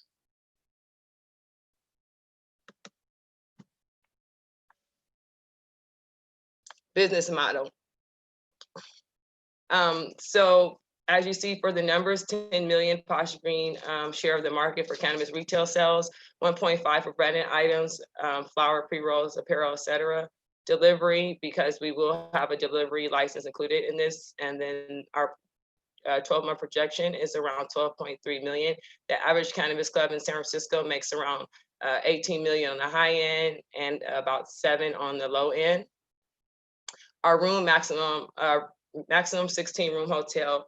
I got those numbers by looking up that San Francisco occupancy average rate, which is like $300, but because we are cannabis and it'd be nothing like us, we would probably do a $450, $500 rate.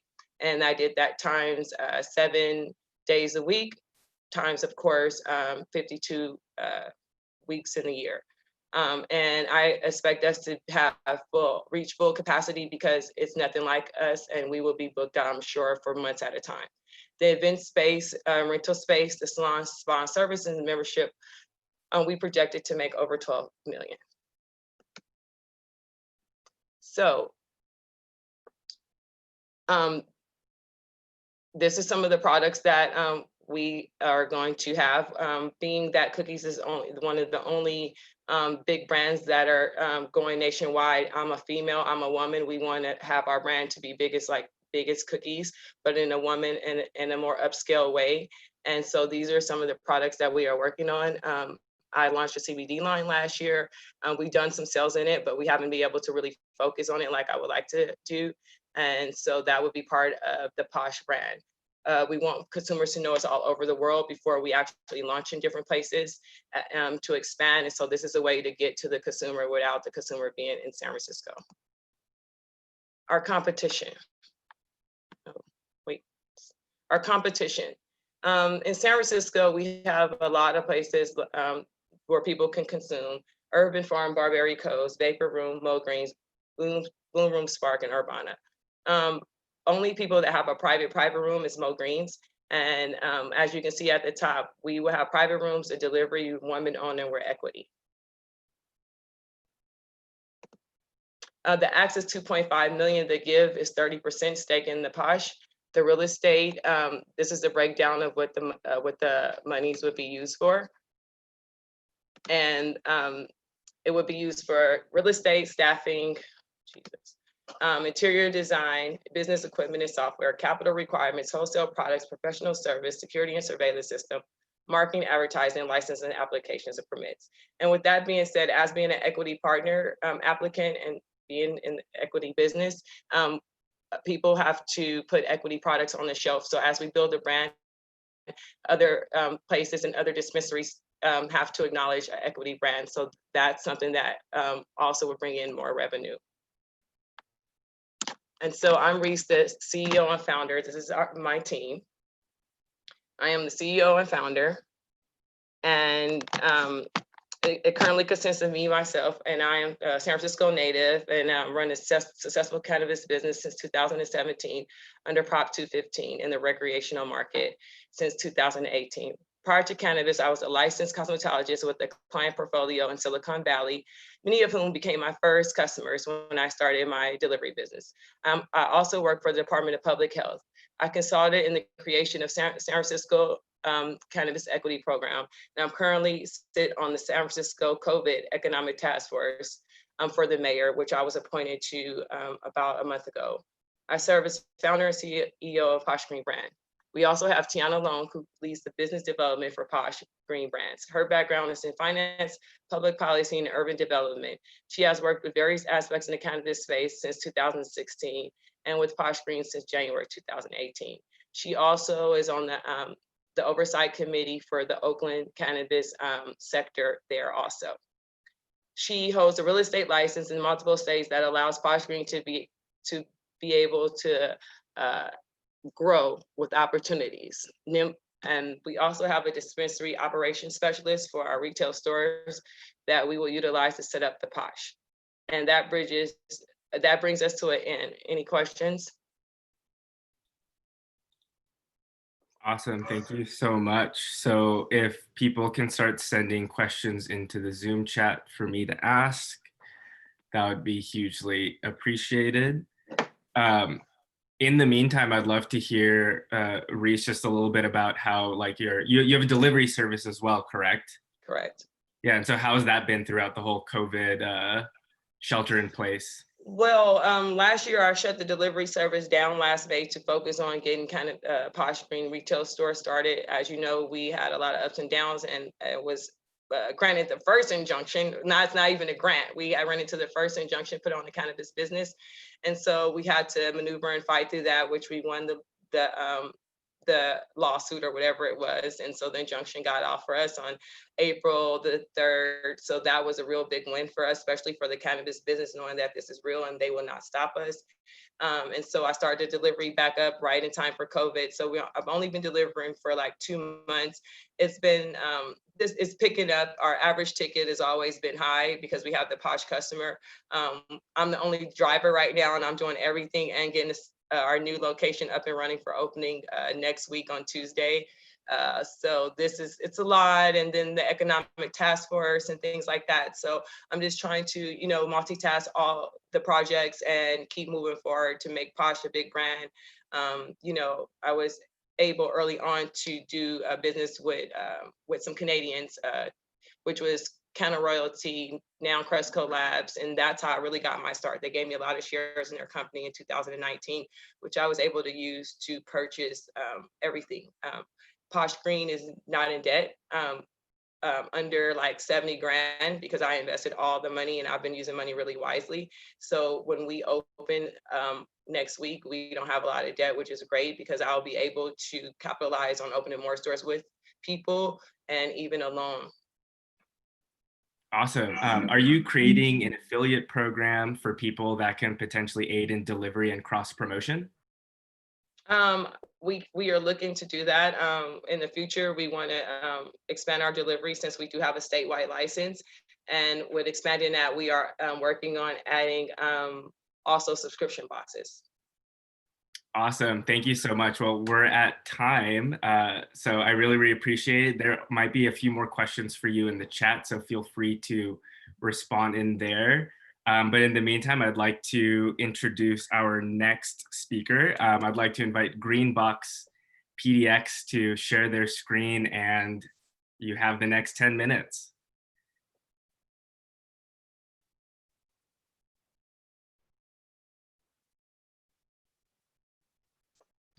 Hello.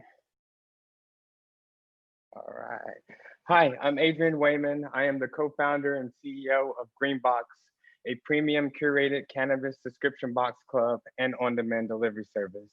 After years of jumping through regulation hoops and lobbying with the Portland City Council, in 2017, we became the first state licensed cannabis delivery service for adult use in the entire country.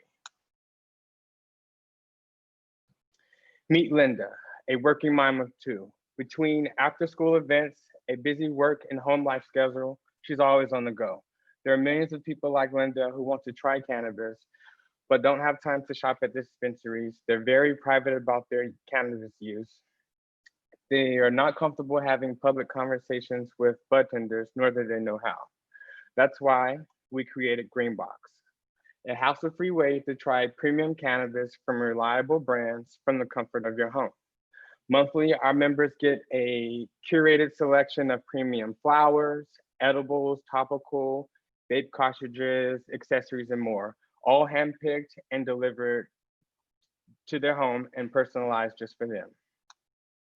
Currently, we offer 2 subscription plans. Our essential box is $83 a box and comes with about 3 to 5 items. Our premium box is $125 a box and comes with about 5 to 7 items. We also have a fully stocked online shop where members can shop 24 hours a day and get their items delivered directly to their home within 2 hours. Potential members can go to our website where they create a profile so we can get an idea of what they like and dislike. They select a subscription plan and then they schedule their delivery and of course, enjoy and review their box.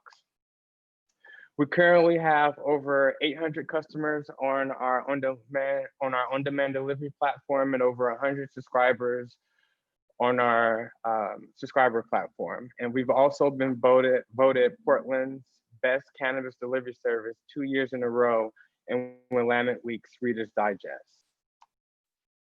Our current total addressable market in the state of Oregon is $800 million, 227 million of which is in the Portland area alone, which saw a 24% growth from the year before. In our first year of business, we did 48,000 in revenue. In year 2, we grew by 136 to 110,000 in revenue. We're on track to do 250,000 this year if we keep doing what we're doing now, but those numbers are sure to change and increase once we complete our raise. Our goal this year is to expand our team, launch a new subscription tier, and grow our customer base to over 1,500. We plan to get this, hit these goals by launching our new subscription box, which will also get us to a very new demographic with being at the $50 price point.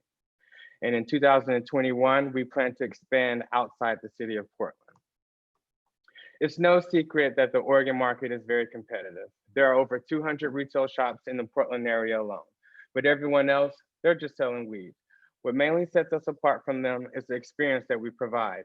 Our customers enjoy being able to open up something new and discover new products in their home, as well as browse and shop pressure-free from virtually anywhere. We offer curated boxes, personalized gift options. We even offer gift wrapping during the holidays. We have a content-rich blog full of helpful information so our customers can learn more about the products that they're getting their boxes. And we also host Know Your Cannabis workshops at for our senior citizen community. We're also the only delivery service that offers scheduled deliveries, meaning you can order in advance. We're seeking a total of $250,000 through convertible note or equity for 10% of our company. We're looking to use these funds to expand our team, improve our website, build our digital marketing efforts, launch a new subscription plan, and capitalize on Portland's rapidly growing cannabis market. Our leadership team and founding team consists of myself. I have a good working relationship with the Oregon State legislators and Oregon State Liquor Control Commission. I have a good working relationship with the Portland City Council. I've advised them on many different measures, specifically the adult use cannabis delivery license. In 2016, they created a new license category for delivery only retailers. I'm currently advised by the New Leaf Project and as well as Ease. I've done a lot by myself, but I'm ready for help. In closing, I'm Adrian Wayman. I'm founder of Greenbox. We're the first state licensed cannabis delivery service for adult use in the entire country. We have over 800 active customers and subscribers on our platform. We're in an $800 million market and it's growing fast. We're seeking $250,000 for investment. Who's ready to help us go to the next level? Thanks. Thank you so much, Adrian. Really, really appreciate it. So please start sending questions into the chat. In the meantime, as always, like given the shelter in place and all of that in your delivery service, how has the whole shelter in place and COVID-19 situation been for your business comparatively? It's probably the best thing that could have happened for us, considering we've seen at least a 280% increase in delivery sales. We've seen an increase in our subscribers. Majority of our recent transactions in the past 90 days have been from new customers as well. So it's been the best thing that could have happened. Amazing. Do we have any other questions from anybody in the chat? So Adrian, what sets Portland's market apart from California, Colorado, Washington, and why should investors look at Oregon market and Portland more specifically? Well, currently, Oregon and California are the only states that allow retail delivery for adult use of cannabis. Oregon has a very unique market, and I would say we have the best market compared to any of the other states. Awesome, thank you. Do we have any other questions from anybody? Oh, actually, so how do you decide what products go into each month subscription box? For the most part, I would say 90% of our vendors are locally owned. So first we support local business, and we try to focus on premium brands. I feel like there's a lot of budget products out there, but when you're getting something delivered to your home, we feel like we should be delivering the best and only the best that we can get. Awesome. Well, thank you so much. We're running up on time right about now. So again, as always, if there's any other questions, please feel free to answer them in the chat. And in the meantime, I would like to introduce our last but not least presenter, Endo Industries. So if you could please share your screen, you will have the next 10 minutes.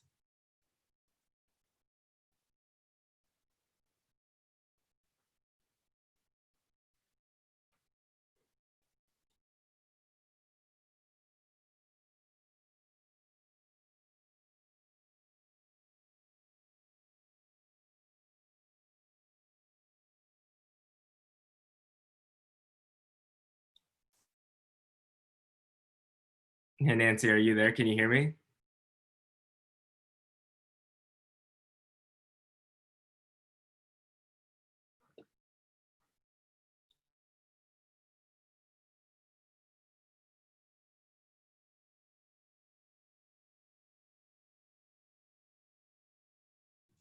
Sorry, my screen share isn't working for some reason. No worries, we'll give you another second.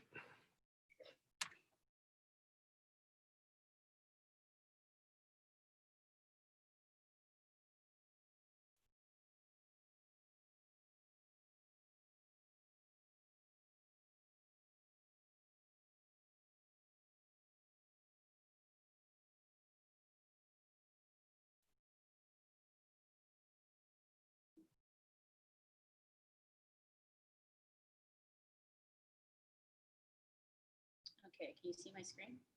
Yep, we see it. All you. Thank you so much. And thanks for If you could speak a little closer to your mic, though, you're a little quiet. Sure.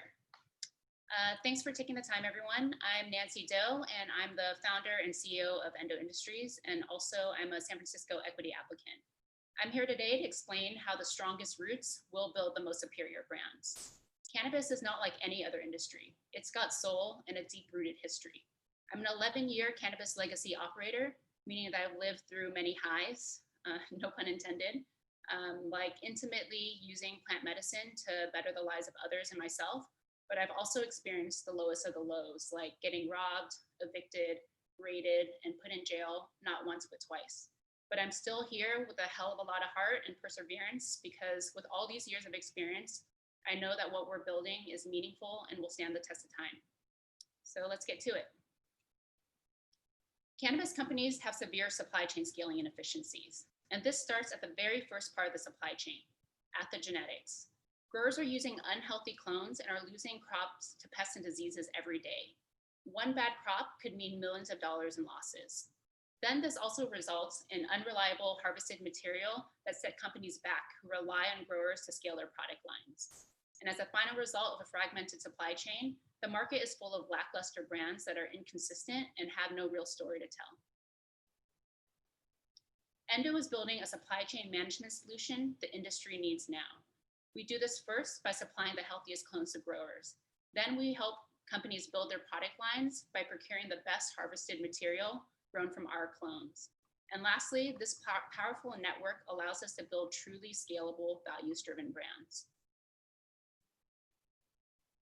And this matters because we're talking about a $3 billion revenue opportunity, along with IP and genetics, strong brand values, and a platform that builds the strongest relationships throughout the entire supply chain. In my decade of supplying tens of thousands of clones to growers, I've learned this key principle. The market leader in clones will have a strong influence over the supply chain. So that's why we've been pushing to be the best clone provider so that we can capture 5% of the clone market by 2025. By doing this, we can capture revenue in both procurement and in distribution, and I'll explain how in the next slide. So simply put, a supply chain can't mature without a solid foundation, and in cannabis, that is the clones. Endo supplies high-quality clones that are free of pathogens and pests by using an advanced cloning technology called tissue culture. Growers not only get 20 to 30% higher yields, but they also get more predictability and higher quality harvests time and time again with good clones from Endo. Supplying the healthiest clones also puts us in a unique position to bridge the gap between the grower and the rest of the supply chain. We can help companies plan their product roadmap from the clone stage right here, as opposed to what's happening now, which is planning's happening at the post-harvest stage. So you can see why this is a problem. Our platform streamlines the grower-buyer process, so essentially a company's procurement department is outsourced to Endo. In the years to come, through this platform, we'll also be able to help build truly scalable brands that tell real stories about our journeys in plant medicine, social injustice, redemption, and finally victory from the people who look like our Momentum community. These are the kind of brands that consumers have been waiting to support. And the team that's going to pull this off is a team with decades of cannabis experience. I focused my whole career on cannabis genetics and clone production, which is by far the least understood sector in cannabis. This also makes my skill sets and vantage point in the industry unique and invaluable. And well, I was also the captain of the UC Berkeley rugby team, so if I excelled at that, then I'm pretty sure I'm up for any challenge at this point. But on top of all this, we've combined passionate cannabis legacy operators with experts from complementary industries. Our expertise, grit, and networks will prove to be the perfect marriage in creating a strong ecosystem for operators to succeed. So our track record speaks for itself. We're really proud of what we have accomplished with such limited resources that we've had to do it. We've built a tissue culture lab, found strong partnerships along the entire supply chain, and acquired 6 cannabis licenses with the help of the equity program from the San Francisco Office of Cannabis. This year, we're looking to close a partnership with a 3-acre nursery that can sell over $30 million in clones once it's in full capacity in 2023. And that'll set us up for a powerful decade ahead. So through our years of experience and hard work, we've positioned ourselves to be cash flow positive by the end of the year. We already have a strong wait list of over $15 million in clones without any marketing or sales efforts. As you can see, growers need high quality clones no matter what happens in the industry. And as a huge bonus, we're able to capture every cannabis license, including manufacturing and delivery. So obviously this isn't part of the Endo model, but it's given us the ability to create strategic partnerships with talented operators and bring in additional revenue. So in order to execute our business model, we're looking to raise $1.3 million in seed funding by way of a safe note. And we've raised 300K roughly of that already. With these funds, together we can capture revenues of over $2 million in the first 12 months of money closed. This investment will go directly towards purchase orders to fulfill our long wait lists of clones. So I'm looking for strategic investors who understand the significance of what we're building and who are truly excited to do something special together. So with the constant challenges in cannabis and with COVID being a reality, we need to work together and more strategically. Endo is a company to bring a sustainable ecosystem together as a thoughtful business model that allows other businesses to succeed. And it has to start at the roots. You'll be hard-pressed to find another group as tenacious, strategic, and as dedicated as Endo Industries and the Momentum cohort, who I've had such an honor to work with. Everyone's been so inspiring. So thank you so much for your time, and to Ease, Ultranative, and Vail Capital for this opportunity. Thank you so much, Nancy. Really, really appreciate it. That was awesome. So again, as always, if there's any questions, please send them in the chat. But in the meantime, I have actually my own question. What is your marketing strategy, and what have you been able to achieve prior to any marketing? So the marketing strategy, we don't have a strong one right now because we already have trouble. We are putting a lot of people on the wait list right now, so we haven't spent any time on it. We want to, first and foremost, upgrade our Instagram platform. I'm not terribly strong with social media, so I have to bring someone on for that. We found that a lot of growers are on social media, and they really use that platform to find the best genetics. Awesome. And can you expand a little bit more on that wait list that you had mentioned? Yeah, so essentially a lot of tissue culture labs, or a lot of nurseries don't have tissue culture labs attached to them. So the wait list for tissue culture clones is tremendously long, and there's not that many of us to be able to fulfill those orders. So we see that in this last year, there were about 30 million clones, 30 to 40 million clones sold in California, and less than 1% of that was from tissue culture. But tissue culture is the holy grail. Awesome. Do we have any other questions from anybody before we wrap up?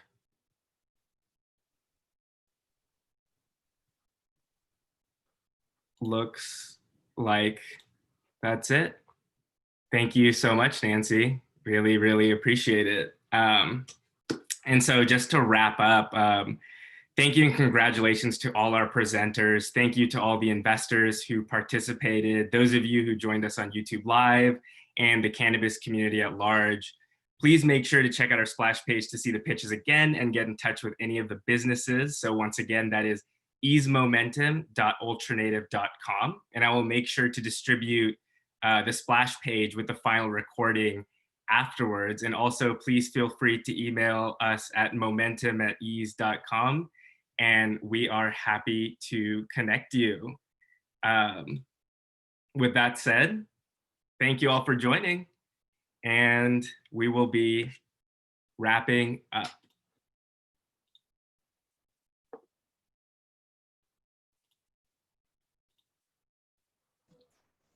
Thank you so much, everybody, from LDLR. Thank you so much.